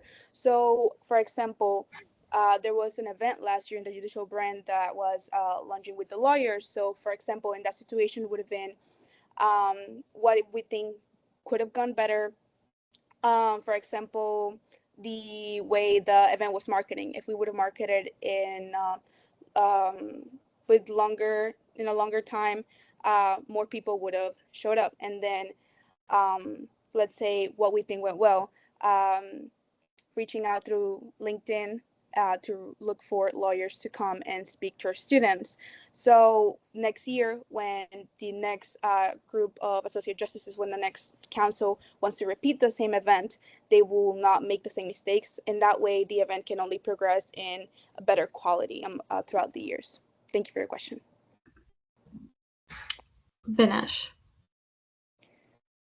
Motion to move to debate. There's been a motion to move to debate. Are there any objections? Seeing none, we're now in debate. Courts. Your hand is still up? All right. I'll do Vinesh. Hi, everyone. I will definitely be voting in favor of this candidate. Her initiatives were so fleshed out. When I saw that the questioning was like no hands up, I was like, okay, so we're all on the same page. She's definitely all fleshed out. So I will be voting in favor, and I encourage you all to do the same. Well, I already think we all are, but you know. All right, Lipner. Yeah, I got the pleasure of meeting Crystal through Speech and Debate last year, and I can say personally that I have seen that she not only walks the walk, but talks the talk, and always follows through on what she sets forward. I absolutely am voting in favor, and I urge all of you to do the same. Thank you. All right, Al Kuda. Yeah, I just want to echo the previous senator's sentiments. I really, really love the Judicial History Book Initiative. I'll be voting in favor, and I encourage you all to do the same as well. All right, with 3 in affirmation, are there any in negation? Collazo. Move to vote. There's been a motion to move to vote. Are there any objections? Seeing none, we're now in voting procedures.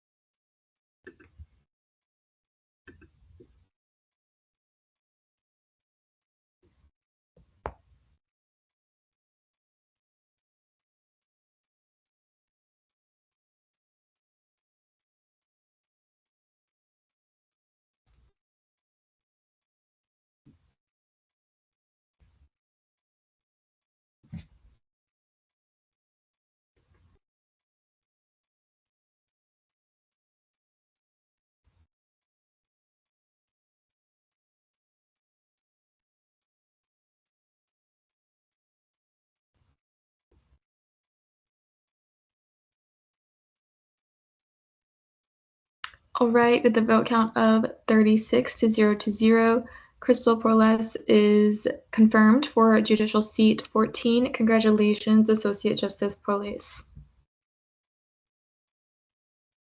All right. Our last confirmation, we have Halima Al-Quda for the Internal Legislative Assistant. You have 5 minutes whenever you're ready. Okay, perfect. Can you guys hear me well? Okay. Can I move to extend speech by 5 minutes?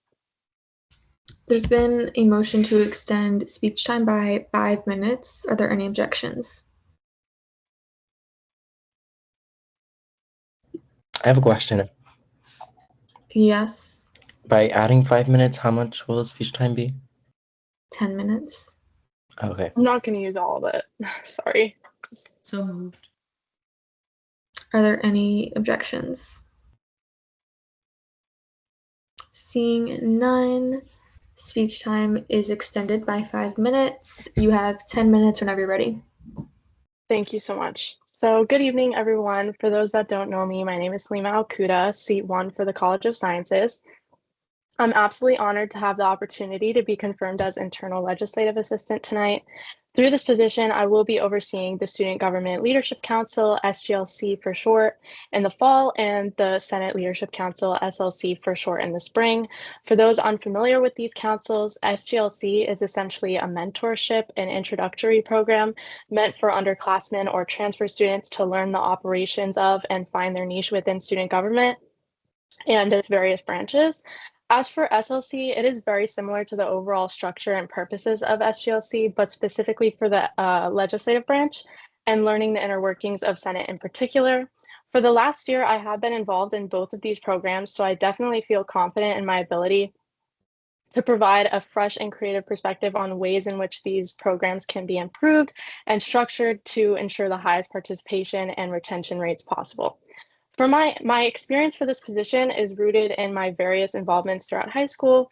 During my tenure, our high school student government association was still extremely disfigured due to implications of the pandemic. I found myself in many different leadership roles in an effort to rebuild the impact the association once had and the passion students had for it. For both my junior and senior years, I served as class president within student government. Additionally, I was vice president of the association. And throughout these experiences, I learned the importance of social media outreach and communication. As vice president, I often fulfilled responsibilities of the president where her presence or attention was needed elsewhere. This often meant I would attend meetings with the superintendent of our school board in her place. Without a doubt, I would be able to do the same for Speaker Pullman should her presence ever be demanded in 2 places at once. Throughout high school, I also earned about 200 hours of volunteer community service. These hours were mainly earned through 2 different organizations, one a rescue for animals suffering from cerebellar hypoplasia, and the other my local 4-H office. Through 4-H, a youth development organization, I had the opportunity to serve as a team teacher, which allowed me to travel to various elementary schools across my county to teach healthy nutritional habits to lead a balanced diet. Here, I gained the experience of appealing and incentivizing a younger audience, which I will apply throughout my main responsibilities of spearheading the SGLC program alongside my fellow coordinators, as well as SLC on my own. Other than the exposure I gained to the position of ILA throughout my experiences in SGLC and SLC in the last year, especially under Speaker Pullman's guidance, I will be using skills I've gained through my other relevant experience to best complete my main 2 statutory responsibilities for the promotion, selection, and operations of SGLC and SLC, as well as any other duties Speaker Pullman deems necessary of me. Within my confirmation materials, you will find a tentative SLC meeting outline as well as coinciding learning objectives. While this schedule is subject to change, it includes many accomplishments I'd like to meet so future SLCers get the most out of the program and are well prepared to begin their journey as senators in the next session. Additionally, the content of the presentations and workshops planned are all structured through the guidance of Senate Rule 8.02B. For example, one of my objectives is fiscally focused, where it is expected for SLCers to have completed or be very well prepared to complete their fiscal training. I will be strongly encouraging the full completion of physical training within the first 20 days of the start of the SLC session in accordance with Senate Rule 8.04B. I also plan to continue the legislation project in which SLCers are assigned to work on legislation of their own and present it at the end of the program where the prize is bringing it to the Senate floor. While I do have ideas for the SGLC program, I only touched on a few within my materials as I think it's best for those to be brainstormed more as a team of all the coordinators collectively than as an individual. Historically, I know one challenge many of the previous ILAs have experienced is typically receiving the lowest number of SGLCers interested and transitioning to the SGLC program at the end of the fall semester. My goal is to increase interest in SLC specifically as much as possible throughout the fall semester. I will do this by offering shadow opportunities for SGLCers to shadow me or any mentors who are interested in participating during Senate meetings or committee meetings where they can gain more personal insight into what it's like being a senator, especially in a role that represents the branch as a whole. In my opinion, this would sort of destigmatize Senate to those who may feel it to be boring and be exposed to the advocacy side of it, which allows senators to use their voice to truly express and advocate for resolutions to concerns or issues seen across campus in various niches. While we may not have as many events or volunteer opportunities as the other branches, a big part of being a senator is connecting not only with other senators, but admin, deans, RSOs, and many other organizations across campus.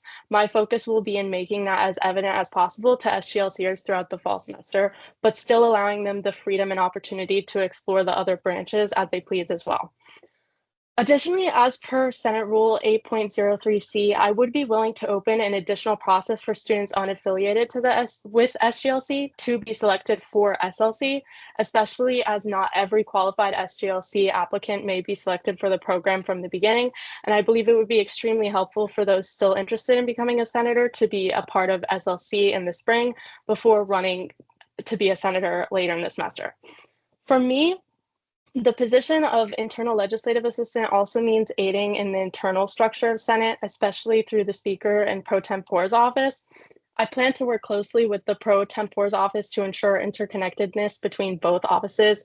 Additionally, I'd like to arrange monthly or semester meetings with committee leadership to ensure that all is running smoothly on that front. Overall, I'm very excited to begin working as an internal legislative assistant. In my free time, I enjoy doing a variety of artistic activities from painting to writing, and I believe I can channel a lot of that creativity into this role, especially as a coordinator within SGLC. And with that, thank you so much for your time this evening, and I yield the rest of my time to questioning. All right, we're now in questioning. Banesh. Hi, Halima. I just wanted to say, first off, your initiatives and all of your materials were so well written, so fleshed out. I really enjoyed reading them. When I was reading through your interview, I noticed that you had said that you were originally not drawn to this position at all, and what first drew you in was creative freedom. What else drew you in, and why do you think you would be the best for this role? Thank you so much for your question. So yeah, as I said in the interview, it was not when I was considering leadership positions, it was not one that immediately came to mind. But as I finished out SLC and really got to reap the benefits of the program overall, I realized how much I would enjoy being an Allison for incoming SGLCers, being that person that really guides you into finding your niche within student government that is so broad to and can serve so many different types of interests. It's truly so rewarding, and I just love to be that person for someone else. So that's what really made me know that I wanted this position more than anything. Metellus. Hi, Halima. One question that I have, seeing that a lot of people around student government have brought up the idea of having like resume workshops or mock interviews, and seeing that that is a very important part of getting a position in student government, especially Senate. Would you consider having that as a part of SGLC or SLC so that potential candidates or people that will join student government in the future can have that practice? Absolutely. And like I said, a big thing for me is making sure that, you know, we're not, as coordinators, we're not just bringing in our individual ideas, but we also allow collaboration in the sense that we can come together and brainstorm some as well. So that's kind of why I saved the more specific ideas for SGLC for when I actually get confirmed and, am able to come together with the other coordinators. But definitely, like something I mentioned in my materials and my various initiatives is having more workshops, shadow opportunities, just a social events, where SJLCers can get to know leadership and develop skills that will really be crucial to their time in student government and beyond. So I would definitely be open to exploring the possibility of having something like a resume workshop and something that builds, leadership skills as well as just teaching SGLCers about student government in particular. Thank you for your question. Richmond. Hey, Queen. I felt like you were very humble. Can you expand on what you learned from SLC, maybe even the caucus that you founded? Yeah, so yeah, I guess I was a little humble. I was awarded SLCer of the year. I was awarded SLCer of the year. And I would say it's mainly because of we had an assignment where we could be assigned to draft our own legislation, and King Senator Varela won that. But I think that I partly won that award because I gained a lot of support on the legislation I drafted to create an Arab caucus within Senate, or well, now within student government. So I definitely came out of the program with a lot, especially experience just drafting legislation in general, understanding the importance of reaching out to RSOs and other organizations for sponsorship, and really diving into UCF community and beyond. So I would say that's a big thing I got out of the program for sure. I feel much more confident, reading legislation, writing it, just the inner workings of Senate in general. It was really rewarding, and I came out of the program with a lot for sure. Thank you for your question. Sorry. Varela. Yeah, you had the obviously unique opportunity to be an SGLC and an SOC through the whole program. So during that, I guess at that program when you were in it, is there anything that stood out to you as something you want to change in your time as ILA?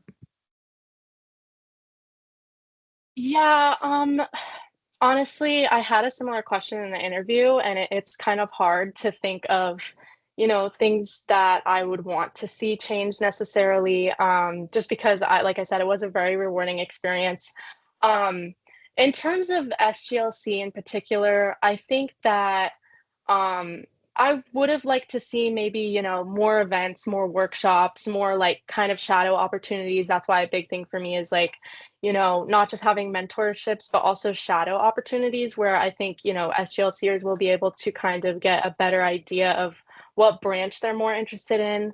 I also have an idea for SGLC that's sort of personality and survey-based questions to kind of pinpoint from either the time of application into SGLC or very early on, where we can sort of try to guess what branch they would be most interested in and kind of gain that perspective and, kind of push them towards maybe shadowing, that branch, or having a mentor that is in that branch at first or something like that.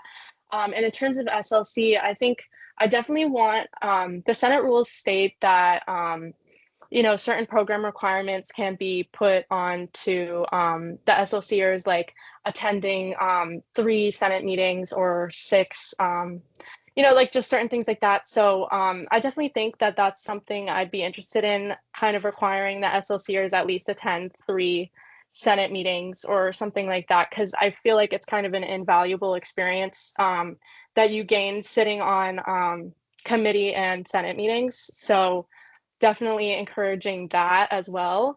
So yeah, hopefully that answers your question. Sorry, I might have rambled a little bit, but yeah. We have a little over 3 minutes remaining in questioning. Colazo.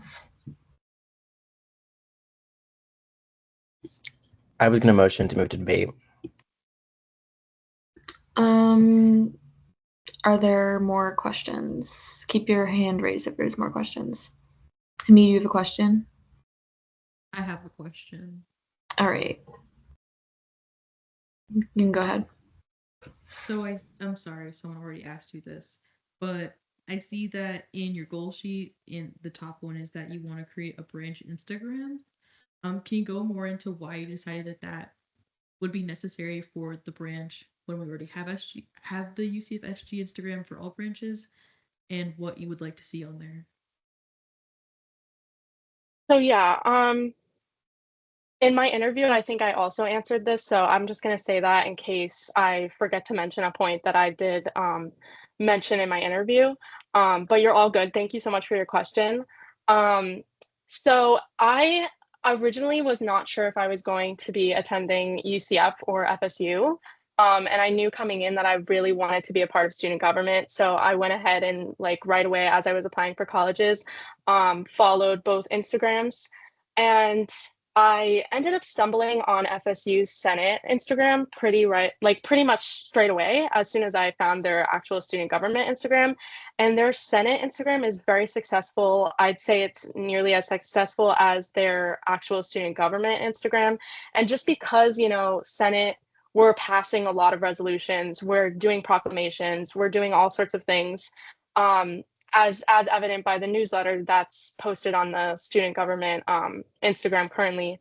So I just think having an actual branch specific Instagram in the case of Senate is really important because we're constantly, passing legislation and we're always looking for a way to make that more accessible to students. And I think there's no better place to do that than social media, especially at a college 1 campus minute at our remaining size. in questioning.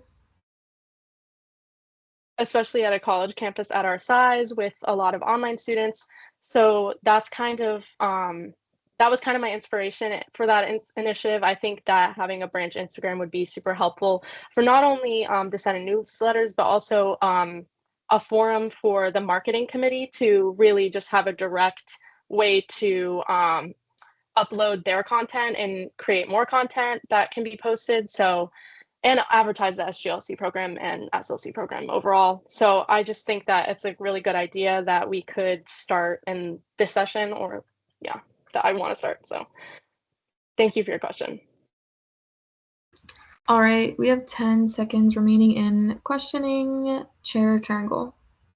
Motion to move to debate. There's been a motion to move to debate. Are there any objections?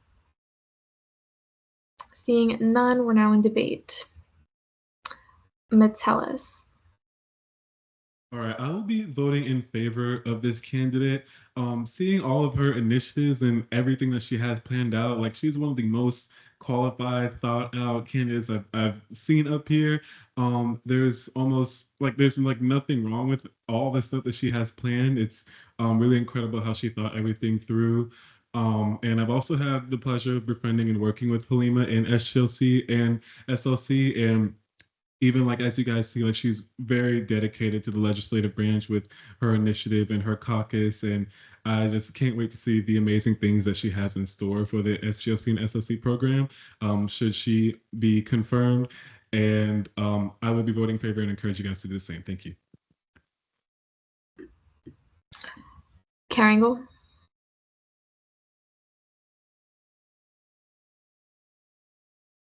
Yeah, I think Halima's honestly a fantastic, overly qualified candidate here. I think everyone knows that she's going to be able to get this job done. I'm super confident in her abilities. So I'll be voting in favor. And Richmond.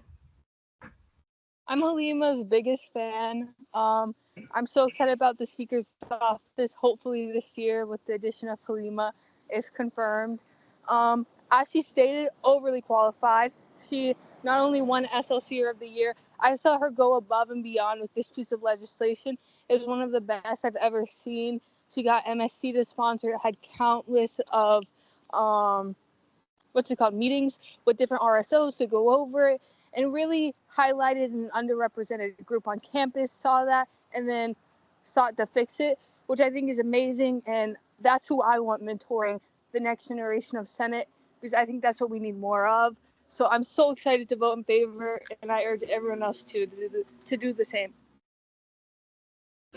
All right, with 3 in affirmation, are there any in negation? Collazo.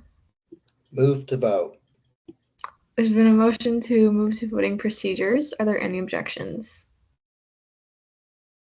Seeing none, we are now there.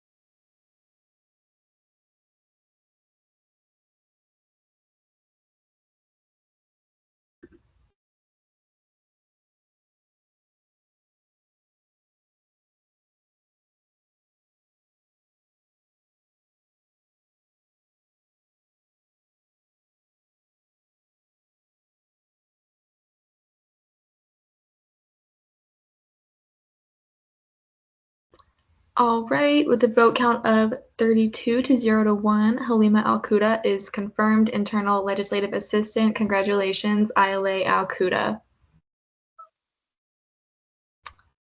All right. All right, we're done with confirmations. Internal legislation, notice of legislation on first reading, resolutions, Resolution 5606, updates to Senate Rule 7, student Senate absences, LJR share courts. I hereby remand to LJR. Resolution 5607, updates to Senate Rule 6.04, pro-con procedure, Vice Chair Varela. I hereby remand to LJR. Proclamations. Proclamation 5604, proclamation recognizing June 14, 2024 as the United States Army's 246th birthday. Vice Chair Collazo, I hereby remand to SBA. Proclamation 5605, proclamation recognizing June 12th as Women's Veterans Day. Vice Chair Collazo, I hereby remand to SBA. Proclamation 5606, proclamation recognizing the month of June as PTSD Awareness Month. Vice Chair Collazo, I hereby remand to SBA. Notice of legislation on third reading, resolutions, Resolution 5601, resolution advocating for the funding of pre-health, pre-law advising, ELA Richmond. You can go whenever you're ready. It's the same as it was last week. It's just advocating for the increase in funding of pre-health, pre-law advising, because as a lot of people know, it's lacking currently just due to the lack of funding. A lot of services have been cut. Move to questioning. All right, we're now in line for questioning. Are there any questions? Varela. Move to debate. There's been a motion to move to debate. Are there any objections? Seeing none, we're now in debate. Is there anyone wishing to speak in debate? Green. Sorry, my Wi-Fi cut out for a split second. I did actually have a question for Senator Richmond. I'm sorry. All right, you can ask it now. Was there a reason why pre-nursing was not involved or was not listed in this bill? Yeah, so pre-health, pre-law advising, I believe it wasn't listed because pre-nursing, like that wasn't really a service they provided, because I believe they take a different test other than the MCAT and definitely not the LSAT, which is the services that they really focused on was for med school and law school, not really nursing school, which is different. So just to keep it germane, I didn't include it, but if I'm wrong, we can definitely add it. Yeah. So nursing uses the NCLEX, like that's our standardized test. So you were correct in that assessment. All right. Banesh.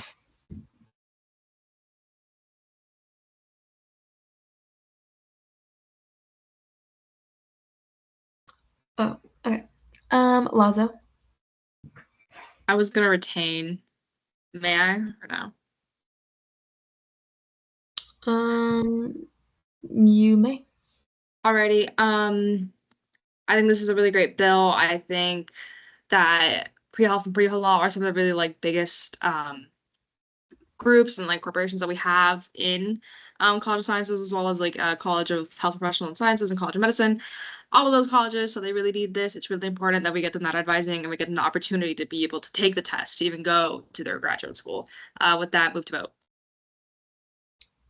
There's been a motion to vote. Are there any objections?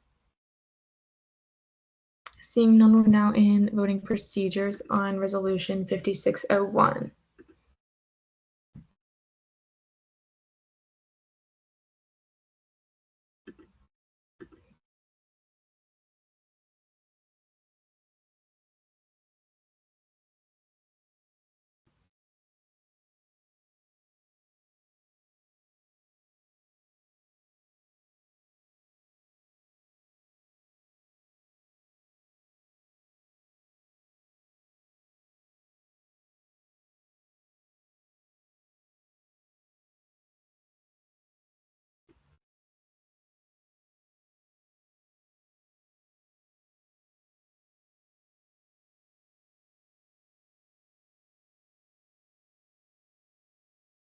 All right, with a vote count of 36 to 0, Resolution 5601 passes on third reading. All right, notice of legislation on second reading, Resolution 5604, resolution advocating for the inclusion of special circumstance and emergency funding information in class syllabi. Chair Takara, and he's not here. Collazo. I'm gonna motion to postpone this resolution until Takara is present. So motion to postpone until the next regularly scheduled Senate meeting. There's been a motion to postpone Resolution 5604 until the next regularly scheduled Senate meeting. Are there any objections? Seeing none, Resolution 5604 is postponed. Resolution 5605, updates to Senate Rule 7, student Senate absences. Vice Chair Varela. You can go whenever you're ready. Hello, Senate. This is a pretty simple bill. If you go to Senate Rule 7, go to 7.02 to subsection B, it'll remove the entirety of subsection B, which means that if a senator misses the first meeting of the semester, instead of getting dismissed, they will be granted a normal unexcused absence. And this bill is necessary because missing the first meeting of the semester is not as serious as it should be. It shouldn't result in dismissal.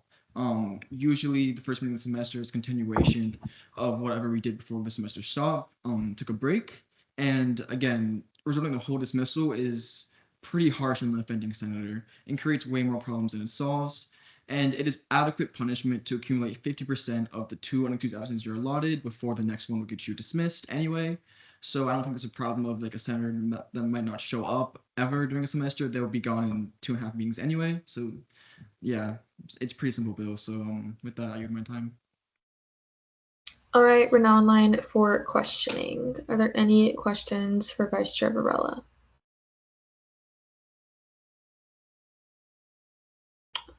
Metellus. Motion to move to debate. There's been a motion to move to debate. Are there any objections? Seeing none, we're now in debate. Metellus. Yeah, I think this bill is great. I actually completely agreed with it. I mean, completely agree with it. Even from like what we saw at the beginning of the summer semester, I've always felt that rule just did not need to be there, and I feel like the case of the senator, if the senator keeps missing meetings, they're just going to miss the next couple meetings and be dismissed anyway. So this honestly just makes it way more streamlined and easier for senators who fell into the same bracket as the two that almost got dismissed, that like didn't see the notifications and stuff like that, to still stay if they are not used to the process or stuff like that. And all in all, I think this is a great bill. All right, I'm gonna pick somebody different. Gumrov. Yeah, I just wanted to say I also agree with it. Especially when it's the start of the semester, we don't even have all of the seats fully filled for every session. So I feel like rules for dismissal would also be a little bit harsh. So I'm gonna be voting in favor. I'll do Lazo. I'm gonna be a little bit controversial here, and I do want to go and say that like we have these rules kind of for a reason, and I do think that being absent on the first semester, like the first meeting of the semester, really sets up the character of the senator, as well as there are opportunities to get in contact with the LJR chair or with the speaker, anybody in leadership that can really just be like, hey, I'm going to be out today, especially because in between breaks, you have about a week, maybe 2 weeks to know your schedule is ahead of time. I also, especially in the case of the summer semester, it's a 3-hour commitment compared to the usual like 5-hour commitment. If you really can't be handling that, then unfortunately, I don't think that Senate and student government is a time management thing for you. So I just really don't. I feel like this. While I appreciate how it tries to be, while the bill attempts to just make things a lot easier and streamlined for Senate, I just don't really. I think we're being a little bit too soft, which Senate, in my opinion, already is a bit soft. A first of the semester meeting is just really like it sets up a bad image for the senator, and I don't think we should be voting in favor of this bill. I don't think we should be making Senate any softer than it already is, and I highly encourage you to not vote in favor. All right, I'm gonna do a hand I haven't seen in a while. I'll do Hall. Yeah, mostly just to kind of echo the sentiments that Metellus and Gumarov said, that I think we all saw how the first, I guess, second meeting went. I think that at the end of the day, having grace with people is very important. People have real life commitments. In particular, I would also argue something that seems to have been more so not necessarily anybody's particular fault with this current session, at least at the start. But it does seem like obviously the transition to teams and whatnot, there have been a lot of technical issues, in particular of some individuals. I myself still don't have access to my grad email, and I know I believe it was ELA Richmond that mentioned an issue with their email.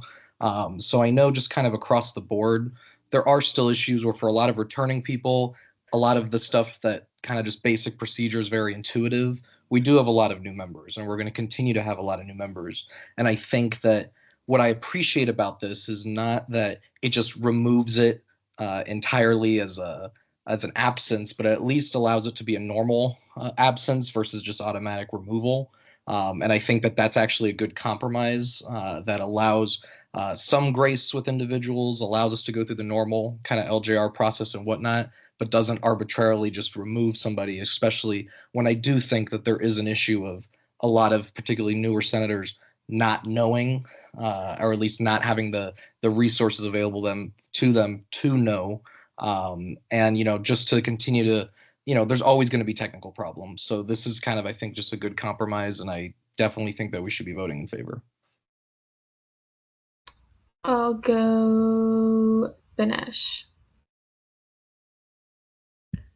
Hi, everybody. So I actually agree with Lazo. I don't think I will be voting in favor for this bill. I feel like we have to hold senators to a certain standard, and we have this in place for a reason. As somebody who was a new senator this session, I can say firsthand that yes, it is a little bit hard to accommodate such a new commitment into your life, but it's the first meeting. I kind of feel like you have to set a precedent at the first meeting, and if you're not going to show up, take an excused absence. It's a little bit lenient at the beginning anyway, so I don't feel like this bill is necessary, and I don't encourage you guys to vote in favor.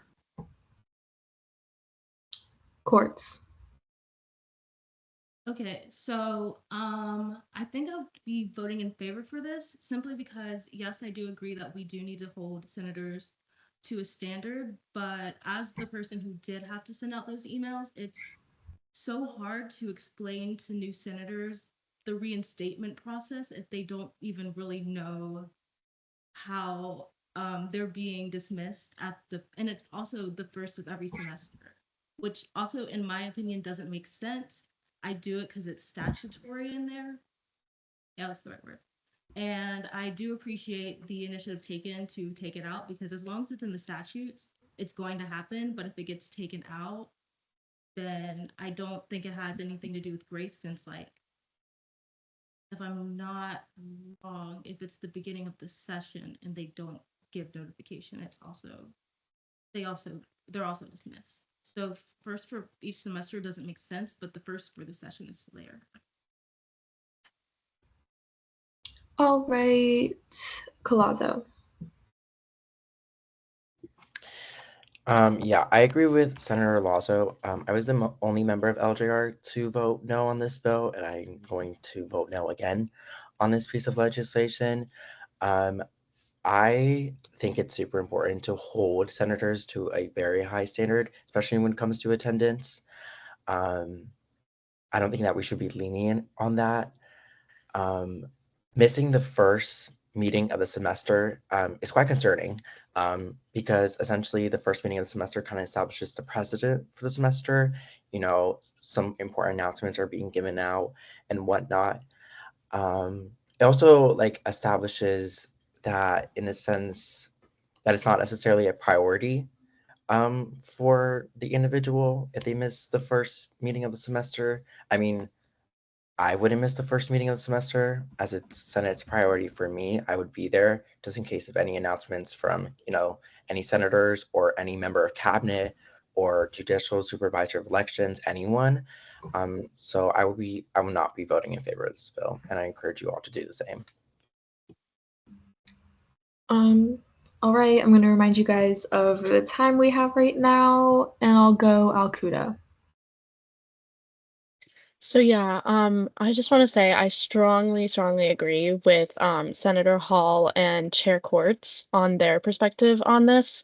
At first, I wasn't immediately in support, but I truly tried to put myself in the shoes of someone who wouldn't be coming into Senate with SGLC experience, and I can only imagine the learning curve that that implies. And I really feel like this is a really, really fair compromise, to the point where it's not too soft, and you know we still have the same expectations of senators. It's not really changing much. It's just, you know, kind of alleviating a little bit of grace for what can be an extremely large learning curve for some people. And I think, as stated earlier, in confirmations, you know, student government needs to be an entity in which it allows its participants to grow and show their true potential. So I just think that this really allows that to happen. So I will be voting in favor, and I encourage you all to do the same. I'll go with Caringle. Yeah, I was kind of on the fence. I think I could really take this either way, but I think I would be voting no on this amendment. I do think that that standard is something that should be set. Maybe if anything, we could make it easier in B to excuse the absence, to make it to where it's not the Senate, the president, and the LJR chair, maybe just one, the other, or maybe even just Brody, that main chain of emails. But I do feel like that first senator, like that first meeting, if you miss it and you don't tell a single person, hey, I'm going to miss it, or try to get excused, that's just a bad example. I don't think that we should be setting that standard for senators. So I'll be voting against this. Gumarov. Yeah, I just wanted to point out that so we're not technically just allowing the senators to not show up to the meetings. They are going to be having a unexcused absence, which in itself is a punishment, because, like everyone else has mentioned, that they would have 1.5 left. So I feel like it is a valid punishment for the offense, and I don't know if it's grounds for dismissal completely. So I just wanted to put that out there, and I'll still be voting. All right, I'm gonna remind you guys again of our time constraints we have here, and Richmond. Oh, may I retain or no? If there are people still wishing to Okay, speak never mind. individually. I think this, yeah. So, as someone who holds myself very high, like last meeting, I'm not filling out an absence request, even though I was taking the LSAT, just because I could have done it sooner, even though there was difficulties. It doesn't matter. But I will be voting in favor of this. You never know what's going on in someone's life, and I think it should be approved by case basis, approved by LJR, like every other one is. So I encourage everyone else to vote in favor. Green. So like Senator Kringle, I am a bit on the fence about this bill.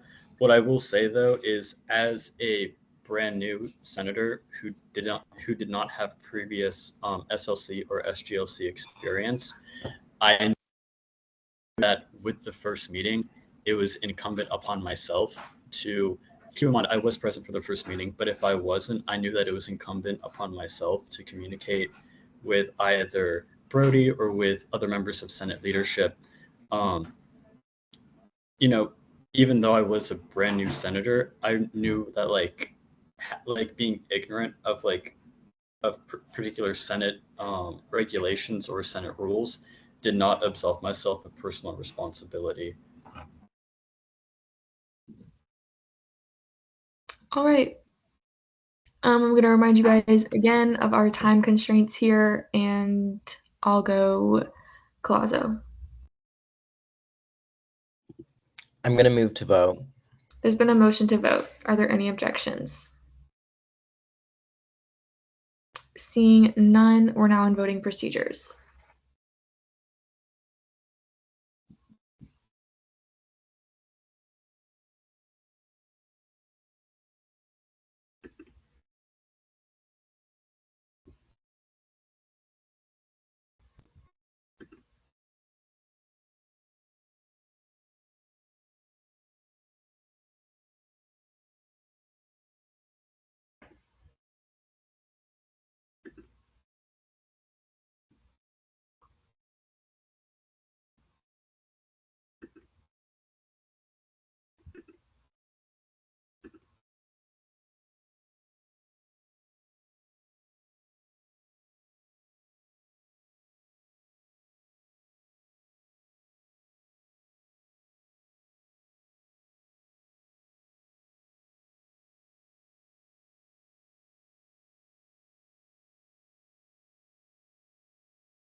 All right, with a vote count of 28 to 9 to 1, Resolution 5605 passes on second reading.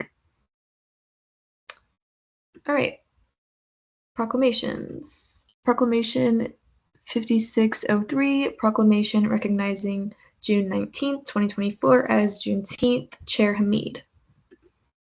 All right. Hello, everyone. So this proclamation was made to recognize June 19th of this year's Juneteenth. For a brief overview, Abraham Lincoln issued the Emancipation Proclamation in 1862, which declared every enslaved person free. It took until June 19th, 1865 for the final African American to be freed in Texas. From this point, Juneteenth became known to the nation and is now seen as the longest running African American holiday. Juneteenth is also a federal holiday, as President Biden signed the Juneteenth National Independence Day Act into law in 2021. Juneteenth is an incredibly special holiday due to its immense historical and cultural importance, and I believe that we should recognize it. Thank you, and I yield the rest of my time. All right, we're now online for questioning. Are there any questions for Chair Hamid? Colazo. In the be it for resolve clause, is there any reason I'm not seeing like the Divine Nine members on here? Is there any reason why they're not on here? Yeah, I didn't really know a lot of the RSOs that I should put on. I did a lot of research into who sponsored the previous legislation and RSOs that I'm aware of. I'm not fully familiar with Greek life, so if you would like to add them in, you're completely free to. I see nothing wrong with adding them in. Metellus. Benesh. Oh, I was just gonna motion to move to the debate. There's been a motion to move to debate. Are there any objections? Well, Seeing none, we're now in debate. All right, Richmond.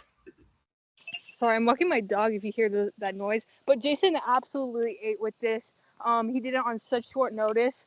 Laurel may have flaked on this due to the LSAT, and Jason took the lead, and he absolutely ate. And I'm just so grateful that we have people in Senate who, in such short notice, take on these because they know the importance of it, the importance behind the history. It's clear that he did a bunch of research, committed a lot of time to produce such a well-written piece of legislation. So I encourage everyone to vote in favor. Gumrov.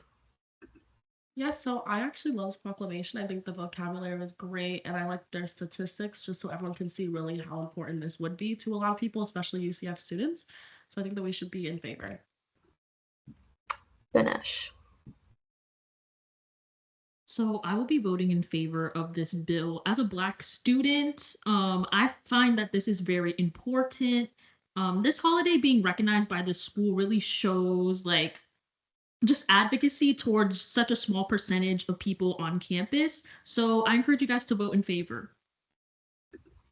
With 3 in affirmation, are there any in negation? I had a question. Go ahead.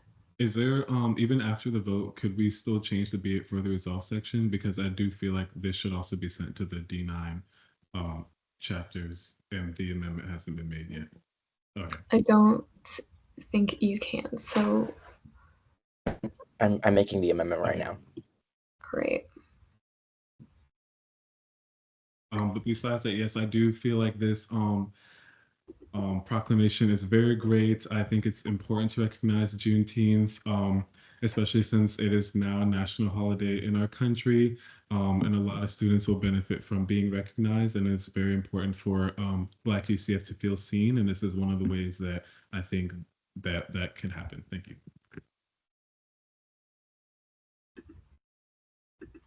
All right.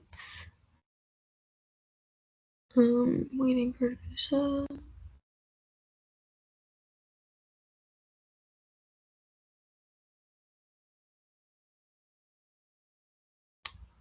I motion to see my amendments. There's been a motion to see Vice Chair Colazzo's amendments. Are there any objections? Seeing none, we're now there. You can go whenever you're ready. Yeah, I just added the National Panhellenic Council, which is the Divine Nine, and I also added John T. Washington Honor Society as well. All right, are there any questions?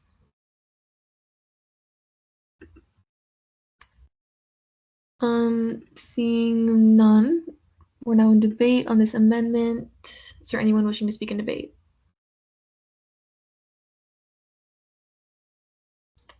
Metellus.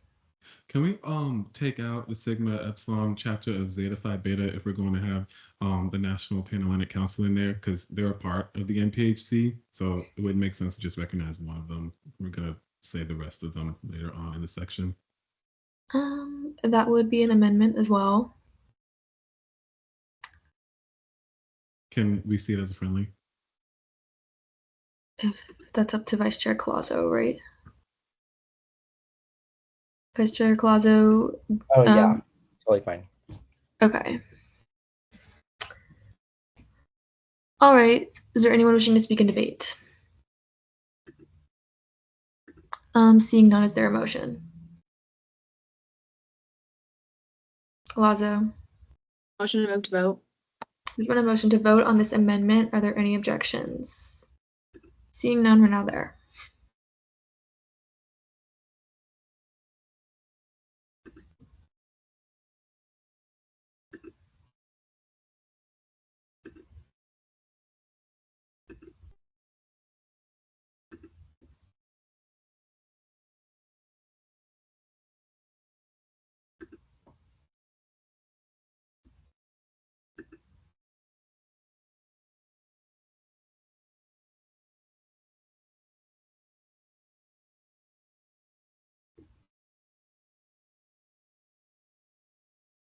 With a vote count of 35 to 0, this amendment passes. We are still in debate on this proclamation.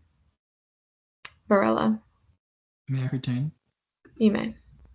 All right. Yeah, with the amendment, seems like we had no problems with before the amendment. So yeah, with that, I encourage you all to vote yes on it. I would do the same and move the vote. All right, there's been a motion to vote. Are there any objections? Seeing none, we're now in voting procedures on Proclamation 5603.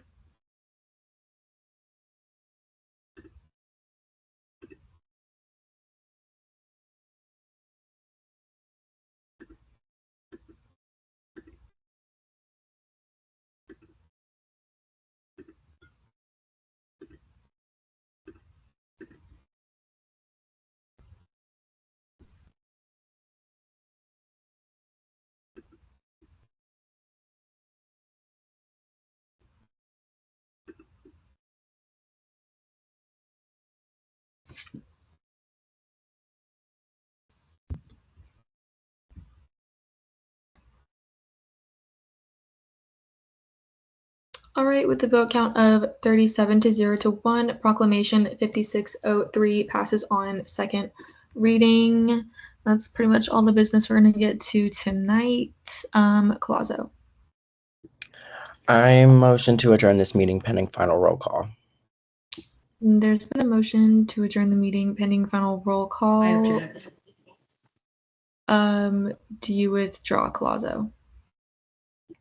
No, we have 6 minutes. I just wanted to see if the advisors had anything to say. I know Bree doesn't have anything in the report. but I just was wanted about to ask that as well.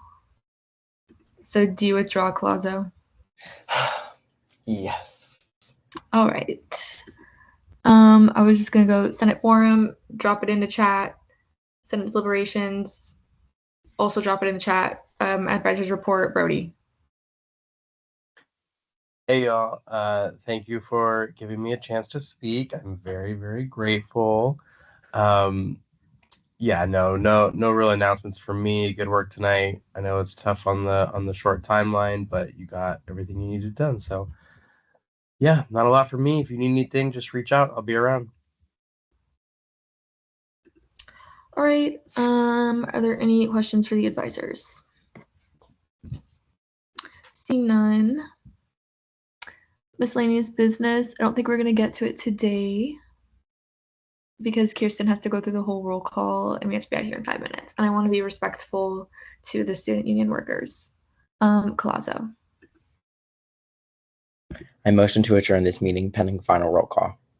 There's been a motion to adjourn the meeting pending final roll call. Are there any objections? Seeing none, Chair Quartz. Lazo, Present. Rachetta, Present. Blussman, Present. Corelli, Present. Levine,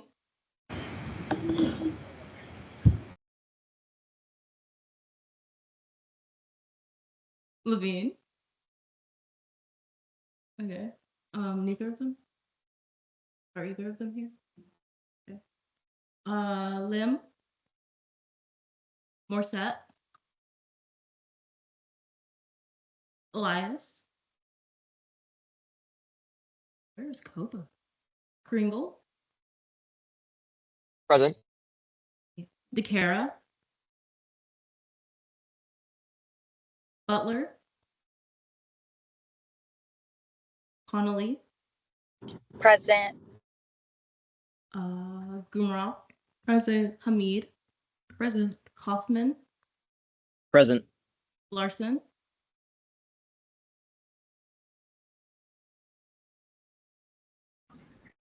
Memory, Metellus, Present. Rose, Present. Shannon, Present. Barrios, Present. Hall, Present. Jackson, Present. Atohaj, Present. Chauhan, Naguib, Present. Wanjan, Present. Johnson, Present. Patel, Present. Weiderberg, Present. Green, Present. Hendry, Present. Borges, Here. Alcuda, Present. Benesh, here, Condoloro, Present. Colazzo, Present. Fuchs, Present. Minez Valero, Hashimi, Present. Lugalbo, Present. Holman, Present. Brenda, Richmond, Present. Chen, Present. Barilla, Present. Vasquez, present, Lipner. Present. 39 out of 50 quorums verified. All right. I adjourn. Oh yeah, just make sure you get the ones in the chat. But I know you got it down by now, Kirsten. All right. I adjourn this meeting at 8:58 p.m. Bye guys. Get home safe.